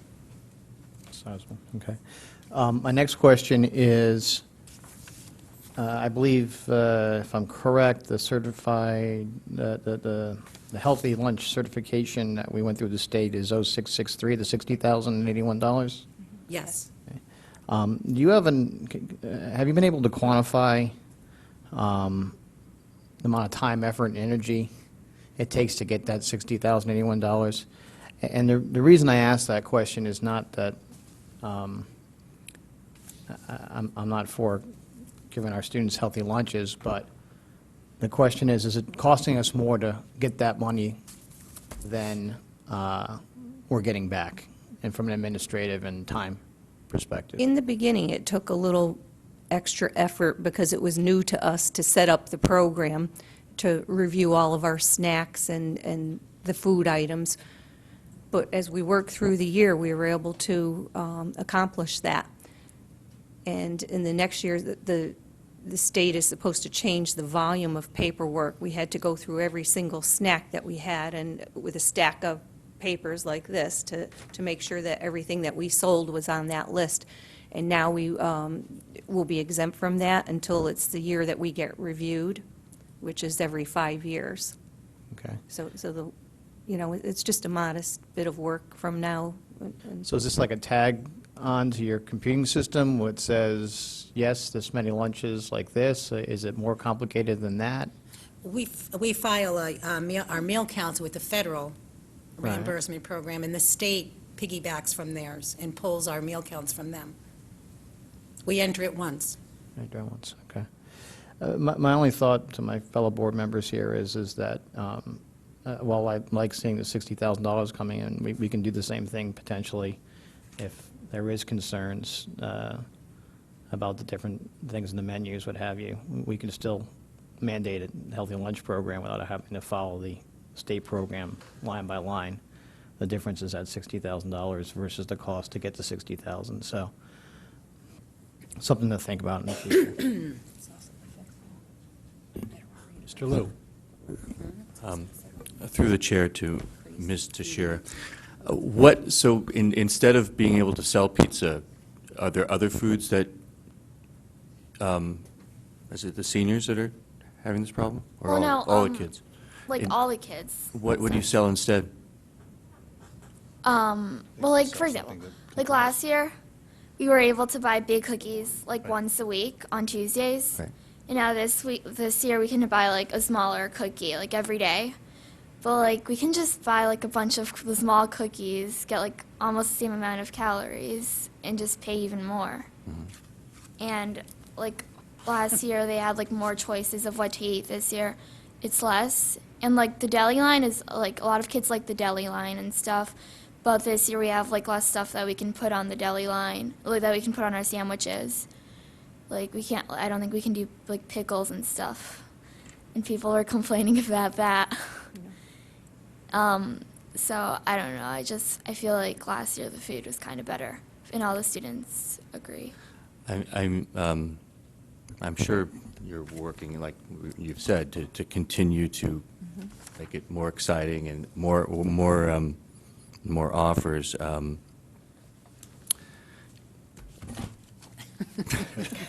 You're in a school, unfortunately, and I think, we can't, we don't sell cigarettes either. When you get to college, though, you're gonna be eating lots of cookies, and I hope you won't be smoking. But, I think that's part of what it's about at this level. But, no, I hear what you're saying. I do think, though, again, this is where having some type of, I mean, it can be as simple as a sheet of paper with a box to just get suggestions, because instead of having to wait, you know, several months to get this feedback, or a year, and I know that's not, I know you've been in touch with it, to get this kind of feedback, you might then start to see some common denominators, and you can share them with us and with your staff about how you can remedy some of that. Thank you. Anything else? Mrs. Iacono?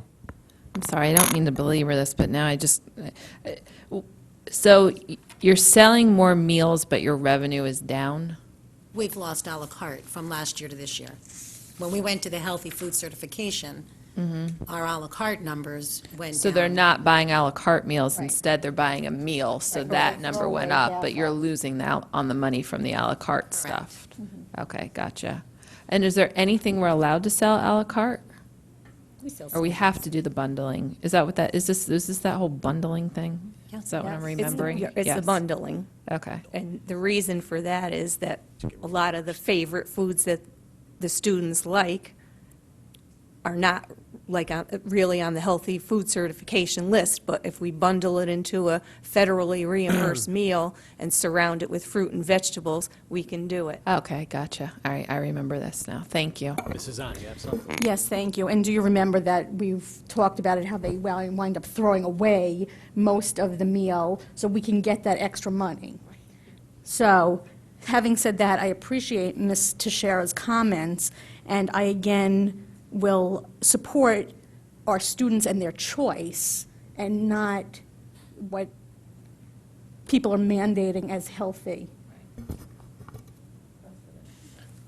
I'll just point out that it's been a continuous issue all year in terms of these fundraisers and what can be sold and what can't be sold. That's going to be a work in progress as we look for items that people will want to buy, but also fit the healthy food certification. I mean, that's going to be a continuous issue that's not resolved. Can I interject Yeah. here, too? With the federal government changing the meal pattern in the 2012 school year, I think the healthy food certification is in that right direction for what they're looking to do. They're going to mandate less sodium and less things, less competitive foods. How that's going to come down, not exactly sure, but we know that's coming. There's going to be changes. Okay. Thanks. Anybody else? Can you eat the biodegradable sugar cane tray? Maybe they can eat that next year, too. We'll wait till you try it first. Report back next year. If the kids are eating the food tray, we're in trouble. Thank you. Okay. So, that's right. All right, item C, approval of sale of beverages not listed in Section 221Q of the Connecticut General Statutes. Recommended motion that the Board of Education allow the sale of beverages not listed in Section 10-221Q of the Connecticut General Statutes to students on school premises, provided that the following conditions are met. 1, the sale is in connection with an event occurring after the end of the regular school day or on the weekend. 2, the sale is at the location of the event. 3, the beverages are not sold from a vending machine or school store. Motion, Mrs. Albin, seconded by Mrs. Iacono. Go ahead, Dr. Title. I think I know what this is, but. But this, even when you sign up for the healthy food certification, you are allowed under certain circumstances to sell items that aren't on the list. In order for that to happen, for example, if you want to sell something at a football game, the board has to expressly authorize that these non-compliant items are allowed to be sold under these circumstances. That's it. I think we all remember this. Any discussion, questions on this motion? Seeing none, any public comment on this motion, this item only? Seeing none, we ready to vote? All in favor? Do you want to go to the public? You did. I did. Yeah. Unanimous. No, I'm sorry. Everyone except Mrs. Zahn. All right. D, approval of participation in Section 10-215F of the Connecticut General Statutes Food Certification Statement. Recommended motion that the Board of Education approve participation in Section 10-215F of the Connecticut General Statutes concerning sale of food to students separately from reimbursable meals at all times and from all sources, including but not limited to school stores, vending machines, school cafeterias, and any fundraising activities on the school premises, whether or not school-sponsored. I have a motion. Mr. Liu, seconded by Mrs. Zahn. Discussion, questions? Go ahead, Mrs. Iacono. Is this the bundling thing? This is the actual participation in the healthy food certification. We just talked. That's what this is.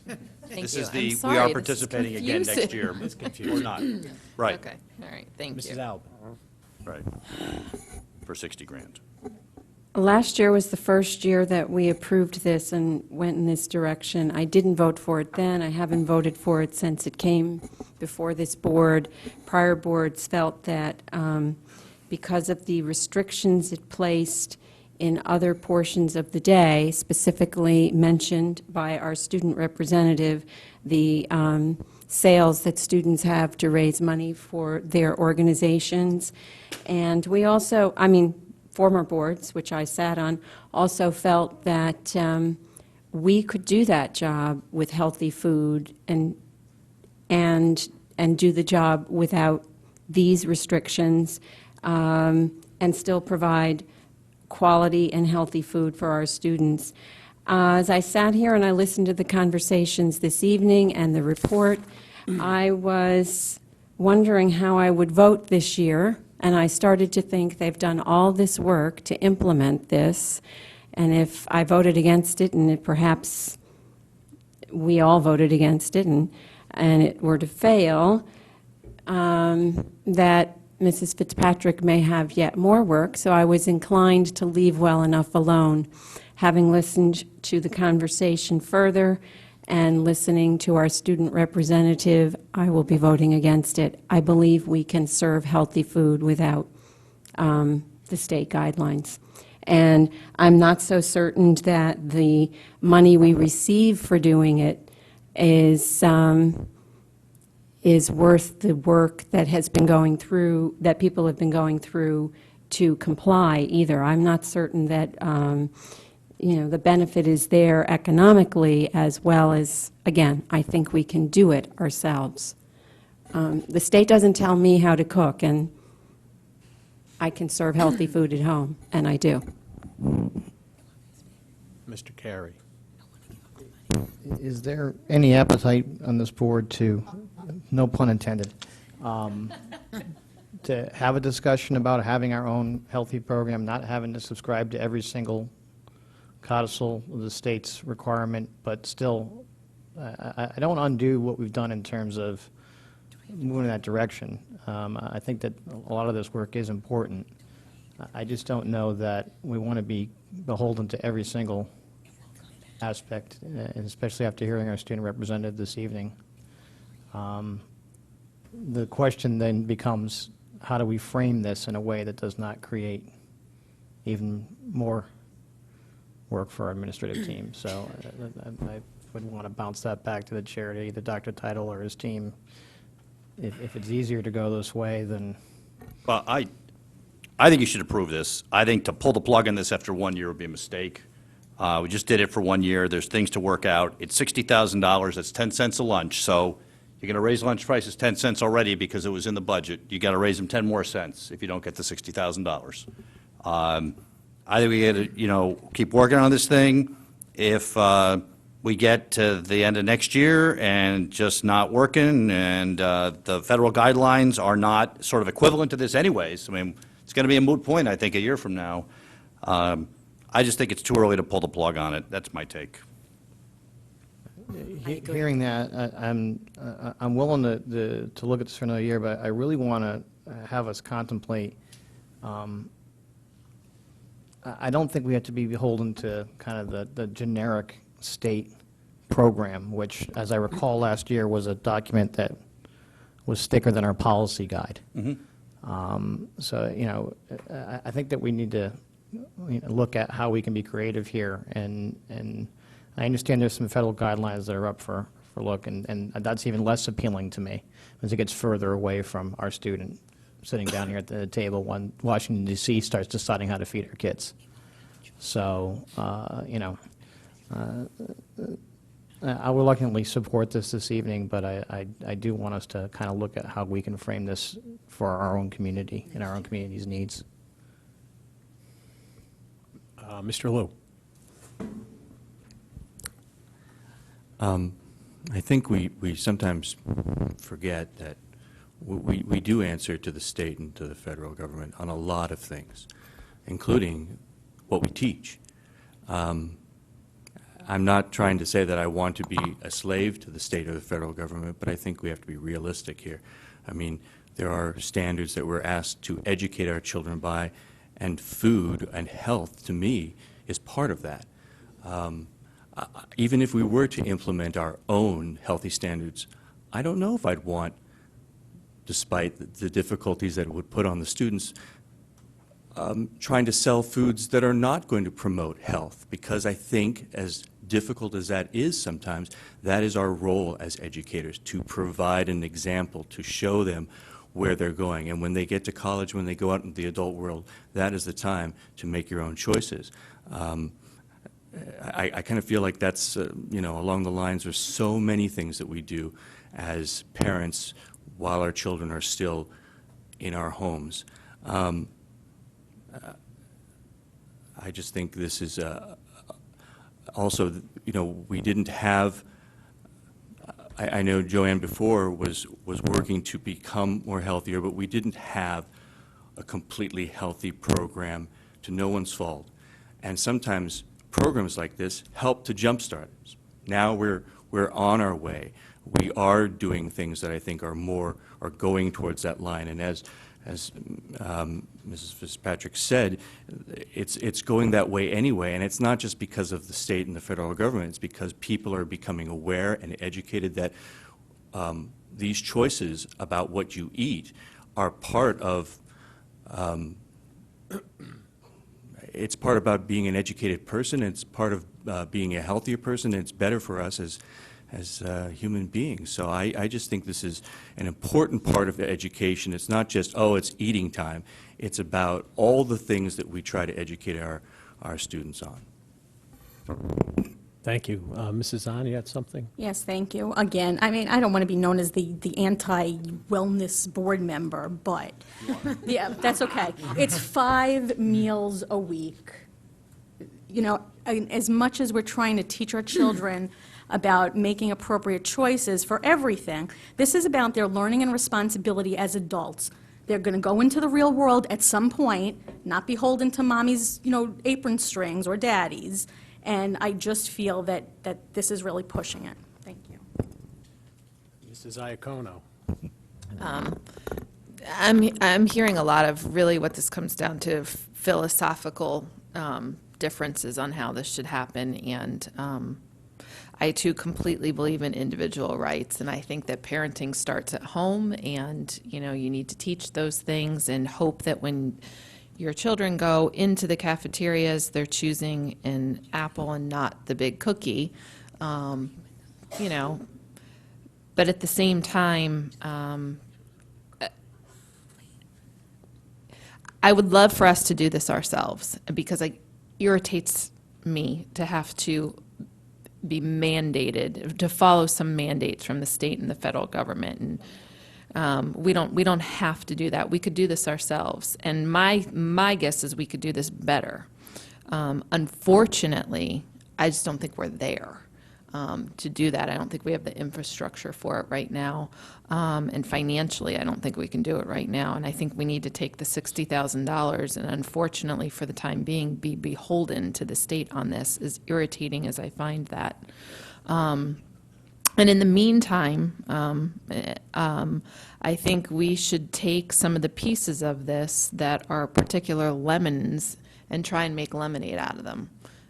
There has to be something on that list that you can sell at student breakfast that kids would be interested in. And I'm with you. On a fast track basis, the other day I did it. I had a bagel with cream cheese, but I really shouldn't have, but I was in a hurry. there's got to be something in that ridiculous document that the state put out that we can use to sell. It's the same. We can eat the sugar cane lunch trays. That's a start. You're probably not allowed to put ketchup on them, but and I think you look for pizzas that you can sell, or you look for something on there that you can sell. And change is hard, and change isn't fun. But that's my advice. Is maybe for Mrs. Fitzpatrick and your department as you're getting out and doing PR, and I commend you guys for that. Maybe it's looking into a little bit of, hey, this is a cool grab-and-go healthy thing that you can eat for breakfast that people might be interested in. So those are my suggestions here. I, too, will reluctantly support this because I don't think we have a better alternative at this point, but I think it at least helps us get in the right direction with the benefit of getting some money out of it. But I hope that we can get to a place at some point where we can do this ourselves and not have to take our marching orders from, quite frankly, a bunch of bureaucrats. Anybody else? Mr. Fataby. Just real quickly, I tend to agree that this may not be the best fit for Fairfield and may require some additional study. Not that we shouldn't have healthy foods. I certainly agree with nutritional goals and having healthy foods, but this may not be the way to achieve it. But I also agree with Dr. Teitel and would be reluctant to vote against a program that was only a year old and may still be of some benefit as it develops. So I would agree you'd have to give it at least another year to see how it develops and see whether it's going to improve and see whether it meets the needs of the town of Fairfield, and would not be supportive of killing it or removing it this year. I'd probably give it one more year, see what happens, and if still then it has some issues and problems and doesn't seem to be a good fit for Fairfield, then yeah, we gave it a shot, we tried it, and let's start our own plan and see if we can improve upon it. Thank you. Anybody else? Seeing none, public comment on this motion. Line up.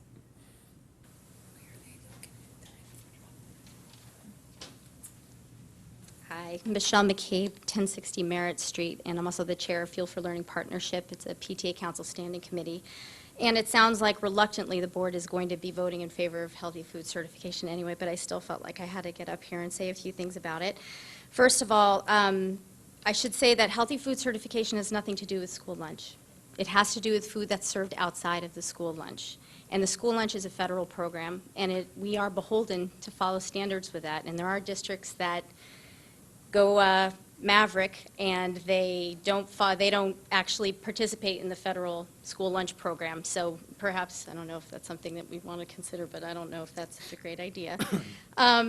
As far as the fundraising goes, I wanted to say that the PTAs actually have stepped up to the challenge and have done a great job, I think, in finding alternatives to fundraising that doesn't involve selling unhealthy foods. In fact, a lot of really interesting and exciting fitness activities have been born out of this requirement, and I also know that it's possible to find a healthy pizza because I had to, and it was really horrific, but I did it. And I think we should also keep in mind that, our lunch participation has gone up, and I know it's going to go up even more because Joanne is making such amazing strides in not only providing healthier foods, but great tasting foods, foods that come with not only the entree, but with all of the fresh produce that is so important for our kids to be eating. And so I would ask that perhaps as far as the students go, I know that PTA would be more than happy to help in terms of fundraising and finding alternatives. I know on Joanne's website there's a list of healthy fundraising alternatives that we can implement. And I hope that you recognize that this is a learning process. A lot of the hard work has already been done thanks to the efforts of food service, and that it's going to get much easier as we progress with this program. Over 60% of Connecticut districts participate with no attrition. And there are studies that have come out of that effort that I can share with the board that show that ultimately, when given time, even with the a la carte sales going down, the revenue doesn't get impacted over time. You just have to give it time to work. And like I said, I'd be happy to forward you those studies to show that our revenue in the long term is not going to suffer, but our children's health is going to improve, and I think that's the important thing to focus on here. Thank you, Michelle. Thank you. Thank you.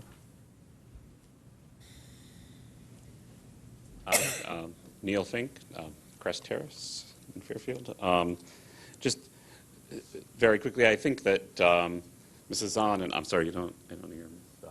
Teixeira, like kind of unintentionally made an important point in favor of this program, and that is that as our children go out into the world, like that's our whole job as an education system, is giving the students the skills they need when they go and leave our schools, and have the skills to make good choices, to be prepared to learn, and when they get to college by having the foundation courses and prerequisites and all of that. So if you're going to go out in the world and you need to make healthy choices in food, that's something that we should be teaching our students as well, and we can teach it by example. If the feeling long-term is that the state standard is not appropriate for us, then let's start sooner, and I would encourage the board, if it's something that you really think we need to move away from the state standard and have our own, then I would encourage the board to put together the mechanism now, whether it's a committee to look at it or consultants or whatever we need, so that this time next year, then maybe there is an option rather than just throwing it away and going back to what we had before. And finally, I'll say that I'd hate to discount a program just because it came from the government. And I just completed a consulting assignment with one of the 10 largest financial companies in the world, and they happened to open a new cafeteria in the building where I was working with a completely new menu, all designed around healthy eating. And I can tell you they didn't do it because the federal government told this big bank that they need to serve healthy food. They figured out that it's better for their employees are healthier, absenteeism goes down, people are more productive and more successful at work when they eat healthy. And the same goes for our students as well. They're going to learn better when they eat a healthy diet, and it's a job we need to do. So thank you. Thank you. Anybody else? Okay, we ready? Any more discussion on this? We ready to vote? Okay. All in favor? Mr. Fattabine, Mr. Carey, Ms. Iacono, myself, Mrs. Dow, and Mr. Liu opposed, Mrs. Albin, and Mrs. Zahn. Okay, so it passes. And now we're moving on to item E, approval of sale of food items that do not meet Connecticut nutrition standards at events. Recommended motion that the Board of Education allow the sale to students on school premises of food items that do not meet the Connecticut nutrition standards, provided that the following conditions are met. 1, the sale is in connection with an event occurring after the end of the regular school day or on the weekend. 2, the sale is at the location of the event. 3, the food items are not sold from a vending machine or school store. I have a motion. Mr. Carey, seconded by Mrs. Albin. Any discussion on this? Yes, Mrs. Iacono. And just for clarification, then, this lets you sell food items that aren't on the list at, for example, a football game? Right. The Okay. first motion was about beverages. This And is about one's food. Okay, thank you. Okay. Yes, Mrs. Albin. Just quickly, these events such as the football game, it's usually the Gridiron Club that's selling the events, the food at these events. In an effort to perhaps, I don't know if there's any way, PTA, someone might be able to think out of the box. Maybe this is a way that it could help that fundraising for all those student organizations. I don't know, maybe there's some way it could be shared and under the previously adopted restrictions on that. Thank you. Okay, any public comment on this motion and this motion only?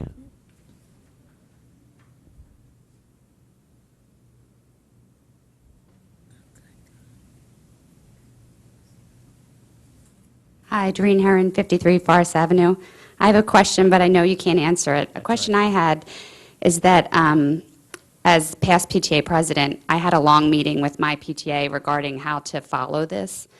And I think my understanding is that we could get a waiver, that the Board of Ed can approve it. But on the actual waiver, it says that the principal can sign off on that, and that can be the existing approval. I just wanted to clarify whether or not that is in fact the case, that if the sale of food is in connection with an event occurring after the end of the regular school day and the sale is on the location of event, for instance, like a spring fair, can we get our principal to sign off on that, say, if we wanted to sell ice cream? Yes. Go ahead, Joanne, go ahead. Yes. We don't- The answer is yes. Yes. Just the principal can? That's what she said. Thank you. There you go. Oh, thank you. Mr. Lowe. I think if I'm correct, and I might even, if we pass this, just like the drinks, this is already allowing you to do, that. Correct. So, Yep. it's basically, you don't have to ask the principal again. Well, we have an approval process anyway, but we'll take care of it. Thank you. We'll figure out the procedures. We already have procedures. All right. Are we ready to vote? I already did public comment. You missed it. Would you like a recap? All right, all in favor? Mr. Fattabine, Mr. Carey, Mrs. Alden, Mrs. Iacono, Mr. Mottola, Mrs. Down, Mr. Liu, opposed, Mrs. Zahn. All right, moving along here. Approval of public school lunch prices. A recommended motion that the Board of Education approve the recommended school lunch prices for the 2011-2012 school year as contained in enclosure number 10. Dr. Tidal, you want to say something about this? Yeah, I'm sorry, yes. Mrs. Iacono, seconded by Mrs. Albin. This is pretty close to a formality in my view. You are balancing your budget based on these increases, so this is kind of important. I should point out that this brings the prices back up to the 08-09 level, and they're still very reasonable, so I would recommend you vote in favor of this. Mrs. Zahn. I'm sorry Mrs. McQueen is not here, because this will be the first time in 10 years that I'll actually vote for the increase in school lunches. Give her your blessing. We have a videotape we can show her, right? Okay. Anybody, any other board members on this? Public comment on this motion only? Seeing none, are we ready to vote? All in favor? Unanimous. Very good. What do I do with my agenda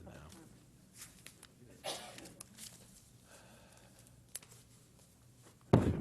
Okay, so now we are at item G, salary and benefit adjustment for food service workers. Recommended motion that the Board of Education approve a salary and benefit adjustment for food service workers for the 2011-2012 school year, enclosure number 11. Can I have a motion? Mrs. Albin, seconded by Mr. Liu. Dr. Tidal, you want to just say? 2%. 2 words, 2%? After 0 this year. And these are the non-union. Yeah, these are non-union employees, so this is a board decision, and this increase follows the patterns with the unionized workforce, where coming off a 0, a 2 has been the number, and we've built these costs into the program budget that you previously saw from Michelle. Okay. Any This is a- questions about this from board members? Discussion? Seeing none, public comment on this motion only? Seeing none, are we ready to vote? All in favor? Unanimous? Oh, I'm sorry. Sorry, okay. Mr. Fattabine, Mr. Carey, Mrs. Albin, Mr. Mottola, Mrs. Zahn, Mrs. Dow, and Mr. Liu opposed. Okay. So Mrs. Iacono abstains. All right. Moving on, we are at item H, approval of the contract between the Board of Education, Town of Fairfield, and the Fairfield Association of Educational Office Professionals. Recommended motion that the July 1st, 2010, June 30th, 2013 agreement between the Board of Education, Town of Fairfield, and the Fairfield Association of Educational Office Professionals be approved. I have a motion. Mrs. Zahn, seconded by Mr. Liu. We've been given some information about this earlier. Any discussion or questions by board members on this? Seeing none, any public comment on this motion only? Seeing none, are we ready to vote? All in favor? Mr. Liu, Mrs. Dow, Mrs. Zahn? Are you voting? Okay. Mrs. Albin, Mr. Carey, Mr. Fattabine, opposed? Seeing none opposed, abstentions? Mrs. Iacono abstains. Okay.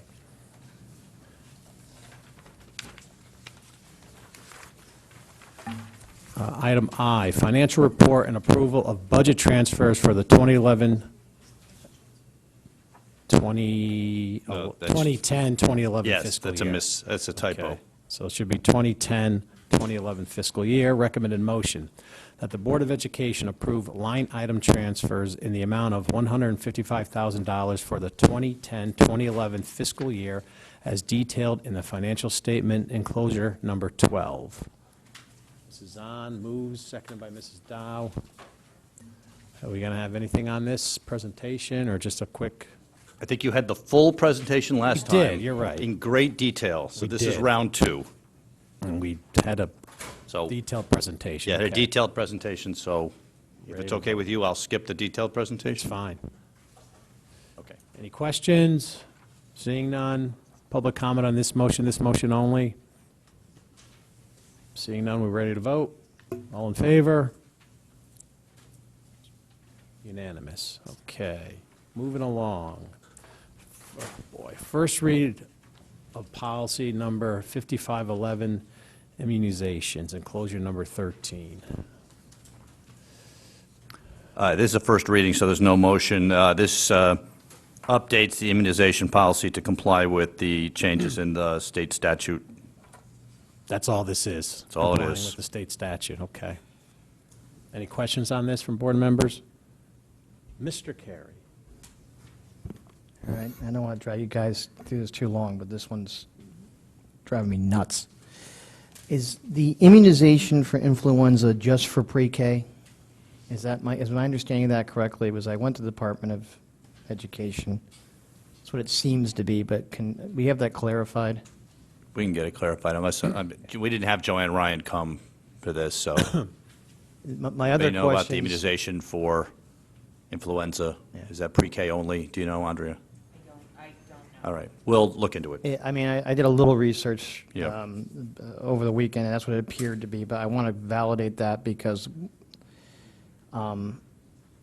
compelling parents to do flu shots is another example of the state trying to be a parent, and I'm a little concerned about that. And I don't know if we can separate ourselves from this. I doubt we can, but I'd want to know if we could.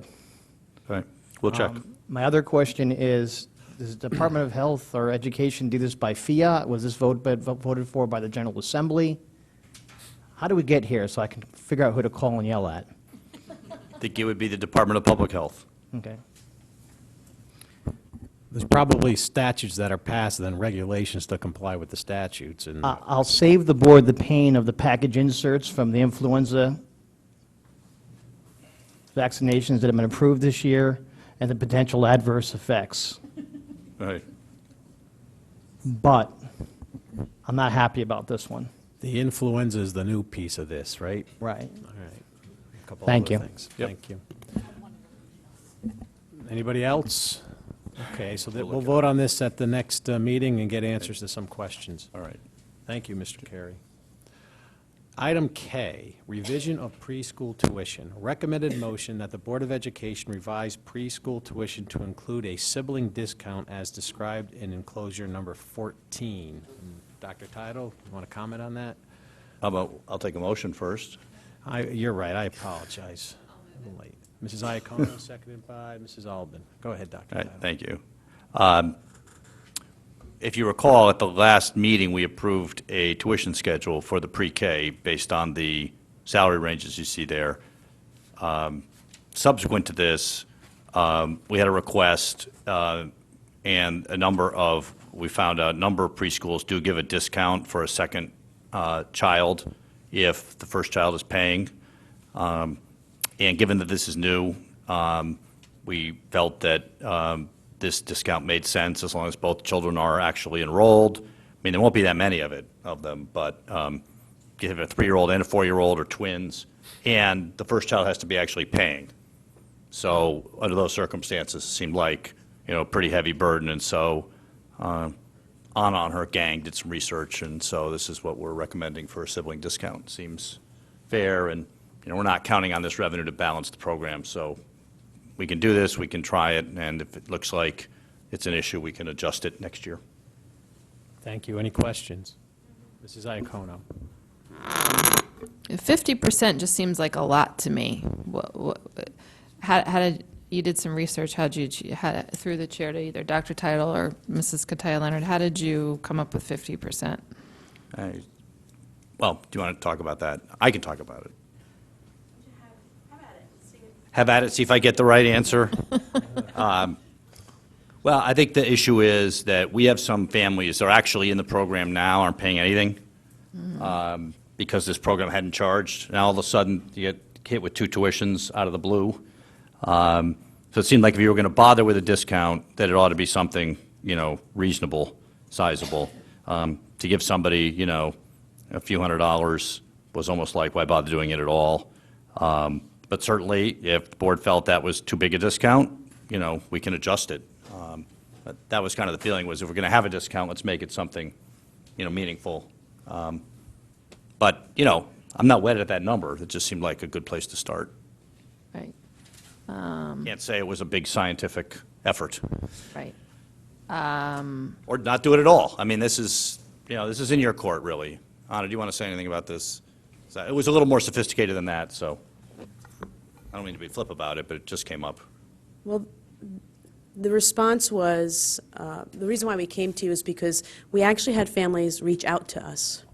And what I don't want to happen this year is kids not returning to the ECC because parents can't afford it, and because we made a decision to institute a tuition for next year. So we have, in particular, 4 families will be impacted by this for the upcoming school year that have siblings attending at the same time. So I don't want to have 3-year-olds who came to us and now 4-year-olds who won't be able to because we instituted tuition. So our going back and forth was anywhere from a $500 discount to 50%. So the scientific part of this was what we felt was fair. And I'm sorry it's not any more quantifiable than that, but I didn't want to prevent kids from attending, and we wanted to do what was right for children. And I'm sorry it's not more scientific than And that. then just So you're playing on my heartstrings rather than. Because the parents did mine. I'm inside going to, so. Right. Thanks. Right. And the other thing I heard from some parents, too, was that you voted on this rather late in the year. Yes. And now I'm getting hit with a tuition that I hadn't planned, and if I want to send my child somewhere else, it's kind of hard to get them I don't know if this is true or not, hard to get them into another school because they're already filled up. So, I mean, That is I would true. recommend I you can tell vote you that for it that and would look be at it true. next year. That's my opinion on it. Mrs. Alban? I think the tuition aspect of this was presented to us much earlier in the year as the program was expanded and moved. So maybe the fee hadn't been determined, but the news was out there that there would be a fee, number one. My question would be, how does the math work for our budget? Because when we came up with the initial tuition figure, you were building that into the needs of this budget. So if we have we accommodated for that when issuing this reduction? And if you believe you're covered, that's one important piece of information to have, because somewhere in April to find out that we're running short because we didn't have enough, because we had originally anticipated X number of students at $3,500 a year. Now we're giving some of those students a discount and we're short money, and we start talking about budget transfers, as we just approved, and whomever's job that is next year is explaining exactly, well, because we didn't have enough here that we anticipated. So I hope that math has been done, and you know, it could have been a 25% discount. I mean, a 50% discount is probably steep if we don't know what other preschools do. I'm not suggesting a change, but it is something that everyone here can think about. And I understand Mrs. Kataya Leonard's concern. You certainly don't want to lose students. And but unfortunately, public school systems have become a business in making money. And we're looking to make money from this program. So, it's food for thought for the board members sitting around the table. And Dr. Title, if you have the answer, if it's all been calculated in? Yeah, so just on the budget part, when we put the budget together initially, because we had no idea what the tuition would be and how many kids, the initial budget had no revenue from the tuition at all in it. The only place we put a revenue source in there was, if you remember, the very last cut, which was in place of the pay to participate. There was a $20,000 figure in there. That's what we're counting on. And That part I did do quantitatively. right. This is a calculated risk that I took, actually. But we have 16 students that qualify, and we have approved for a reduced rate coming into next year, and only one family has siblings. So one family in the reduced rate would receive a discount. And then we have an additional 29 students who've been offered a position, a slot in the preschool at full tuition. So I'm confident that we will have the finances to take the cut that we proposed in the budget. Yeah, we're well, that issue is not a problem for this. It's more of a philosophical discussion as opposed to a financial one. Although it is a financial one, but we're covered in terms of the budget, is basically the answer. And if I could address the last concern, I think the reason why we landed on 50% after some discussion is because the ramp-up went from 0 to 3,500 in 1 year, or less than. So we felt for this, at least incoming year, the discount of 50% was fair.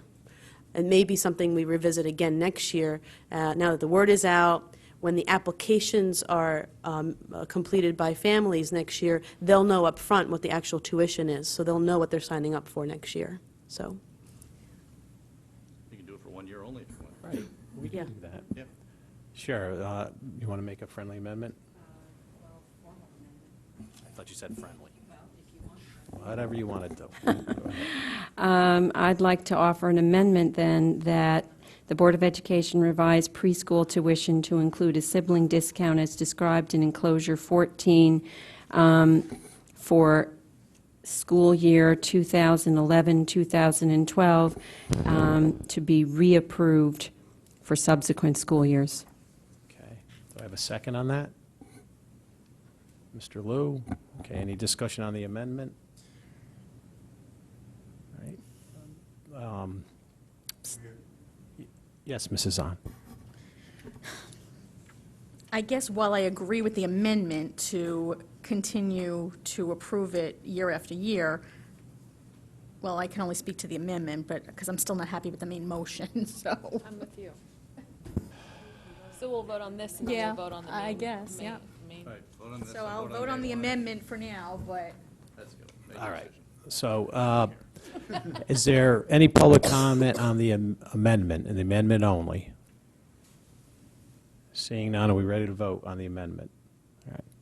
All in favor? It's unanimous. Amended motion. Okay. All right, so. Regular Mrs. Zahn. motion. Yeah, I'm with Mrs. Iacono. I feel that 50% is steep, and while I understand that people weren't expecting this, they were still getting preschool for no fee prior to this.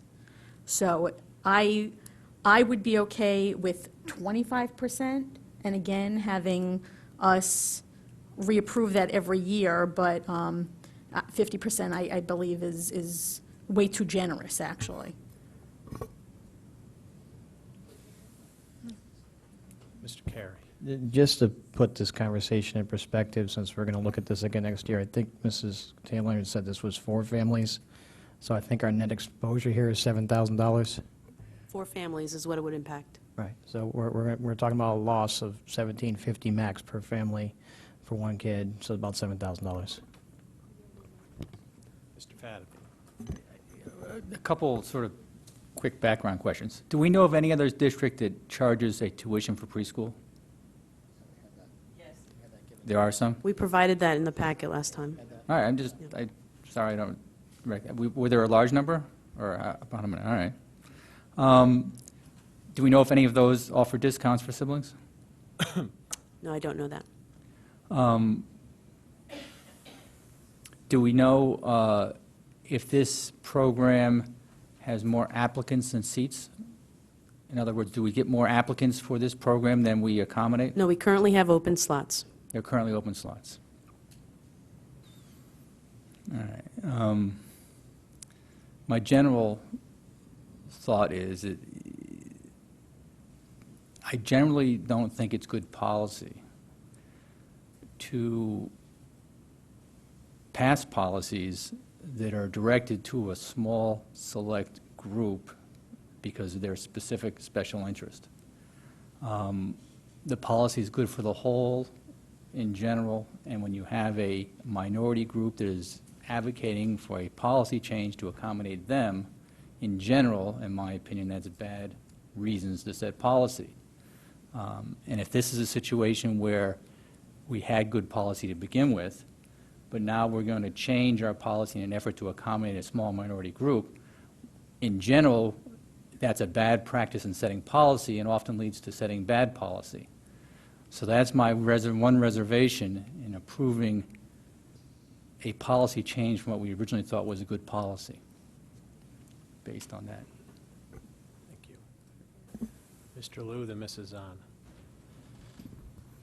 I think maybe we just need to have some more information here. I mean, I think all the points are good. Perhaps if we knew what other public schools are doing with their, if they have discounted for siblings, and maybe we could also get some information for some other preschools around the area, what their policies are. It might give us some more information to help us make this decision. I do see Mr. Fadabean's point. I also see that for some families, when they thought this was something that they weren't going to have to pay for, to suddenly budget that, it's a huge, huge hardship, and I do think that's part of why we offer the preschool program, because we're trying to get a jump start on some people who need that program. So, but I think we need more information before we vote on this tonight. So I have Mrs. Zahn, and I think Mrs. Albin. Yeah, I agree. Mr. Fadabine makes a very good point. It's just that based on, I know the private sector, they do, private preschools do offer tuition for second children. So that's why I would be willing to approve that number, but, I mean, to approve a discount, but again, not at 50%. Mrs. Albin? I offered the amendment that we passed in an effort to maybe help this along. It will be reviewed in a year, and it is a new program charging tuition for it. So I think that to do this for 1 year this way, Mr. Fadabine makes excellent comments, ones that I agree with. And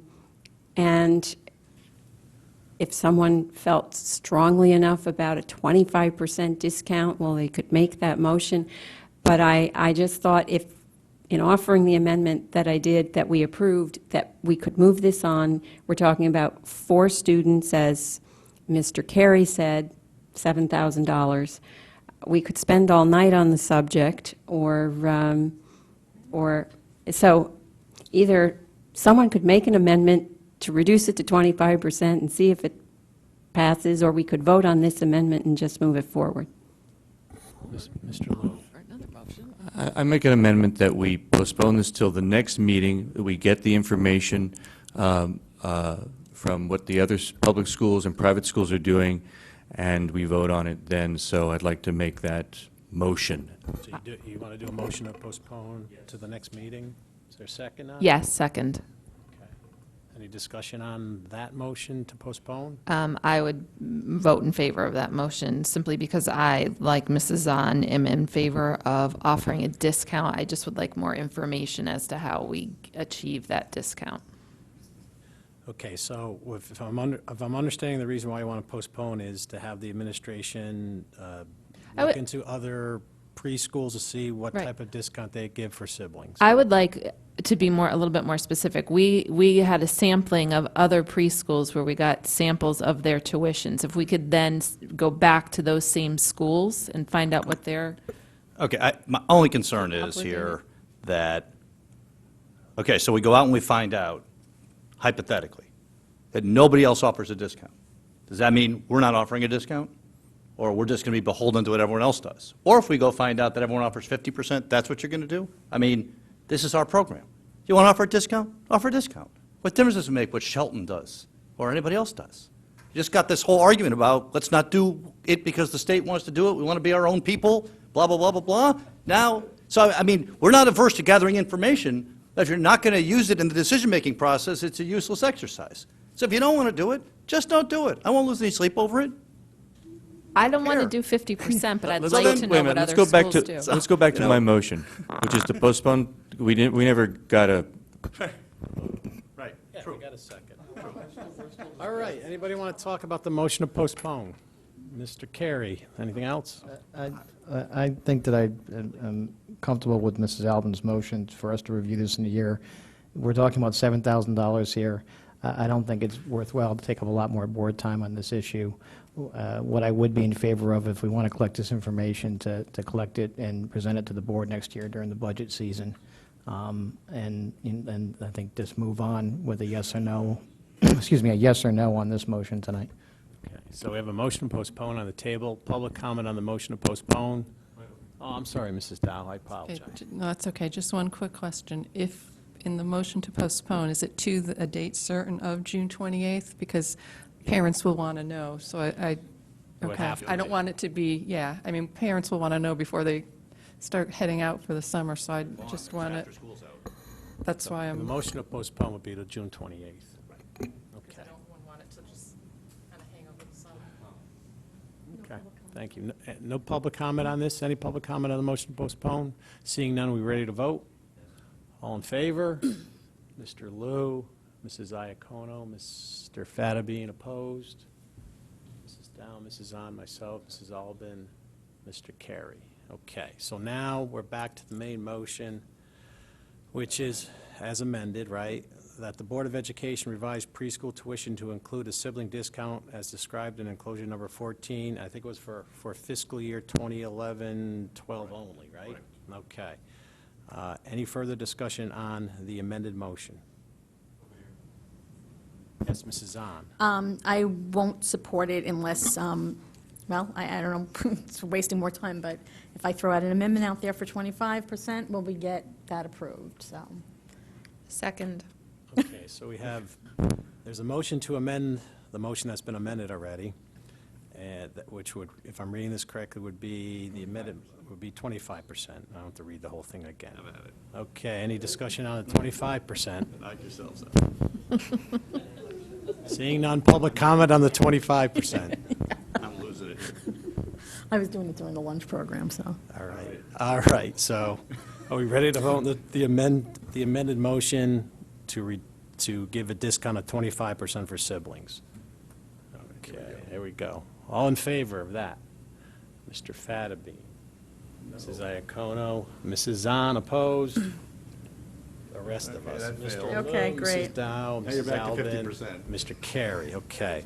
So now we're ready to vote on the 50%. Okay, here we go. And any public comment on the amended motion? Does anybody remember where we are? You know where we are. the main motion that's been amended to 50, for fiscal year 2011-12 only. 50%. Okay. Here we go. We ready to vote? Any public comment? I already did public Okay, comment. I'm All in favor? Mr. Carey, Mrs. Alvin, Yeah, Mr. lucky Mottola, you. Mrs. Dow, Mr. Liu, yep. And opposed? Hi, Mr. Fatterby, Mrs. Iacono, Mrs. Zahn. Okay, you did it. All right, we're on item, what is that? 9, public comment and petitions. During this period, the board will hear comments and receive petitions from any citizen present at the meeting. Any single presentation must be limited to 2 minutes, and audiovisual equipment cannot be used without the advance authorization of the chairman. The board will not hear comment on individual personnel matters or comments addressed to a specific member of the board. Decorum will be enforced. Citizens are asked to comment on any voting item at the time the item is under consideration by the board. Any public comment tonight? Yes, sir, come on up. You can all come up and line up. Right. Just identify yourself, your name and your address. J. Alfred Dunn, 16 Berry Lane Court. Now, I'm going to preface my remark with the 33rd Psalm, which is, "Blessed are they who know what went up, for they shall be aware of what's coming down." Dr. Rosado took us through a forest. Fortunately, he finally found the light and pointed it out to us. I'm talking about equity in education. It was a hidden detriment that the two high schools were not equal to each other, and nobody had anything to say about it until this present evening. Also, I don't know if it's still in vogue, but there was a thing called grouping that the Fairfield educational system embraced. Now, all I want as a citizen paying taxes, my taxes support both high schools. Therefore, I want A, the grade A, in Ludlow to equal the grade A in Ward. Ruthlessly. That's what I want. If the teachers can't do it, get rid of them. I don't want any gap whatsoever. That's what I want. Now, if the good doctor and his disciples can bring it in, excellent. If they can't, then it's war. Thank you. I'm Fred Nangle, 151 Woods End Road. I represent some parents at Riverfield Elementary School. It has come to our attention that due to the recent institution of a district-wide policy to eliminate staff sharing, the art teacher at Riverfield is being transferred to another elementary school.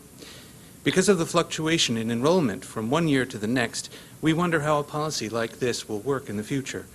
For us, even next year's class sizes are still uncertain. At present, Riverfield projects 19 or 20 classes for 2011-2012. However, there are 3 grades that are just a few students short of needing to add another class. If we do end up with more classes than projected at this point, would we then need our art teacher more than 0.8? If enrollment increases over the summer, will the teachers be switched again? Will we have teachers moving yearly from school to school so that they can meet their numbers teaching at only one school? Given our volatile economy and the present housing market, it seems very likely that enrollment will fluctuate more widely than ever before. As numbers change, we could end up with different art teachers every year or two, damaging the continuity of learning we have thus far been privileged to have. Since the curriculum for special teachers does not appear to be fully standardized throughout the district, each teacher could form his or her own long-term plan. In elementary schools, this long-term plan would span 6 years. If teachers can now change on a regular basis, this continuity and this long-term plan will be broken and long-term goals might not be attained. This policy may seem efficient administratively, but we doubt it will be as effective pedagogically. We parents have chosen to write this letter because of all the questions we have regarding this policy. The bottom line is that we want what is best for our children, and we feel that moving our teachers and removing this continuity seems a disservice to everyone, students, teachers, and parents alike. Thank you. Thank you. Any other public comment? Seeing none, we're on item 10, open board comment. Does anybody have anything? Yes, Mr. Lowe. Went to a great meeting a couple of weeks ago about diversity, and I think this was co-hosted by our public schools, and Anna Katara-Leonard and Dr. Teitel was there. Was there other people there as well? I mean, besides the representatives from the board, which were Sue Dow and Superintendent and myself, and it was really, I have to say, I kind of went in not knowing what to expect and maybe even being a little pessimistic, but it was really a great meeting. And so I take my hat off to you guys for the work that you've done on that. Thank you. Anybody else? Open board comment? Motion to adjourn. Okay, motion to adjourn. I can't wait to. Mrs. Alvin, seconded by Mrs. Iacono. All in favor? Aye. Have a good night.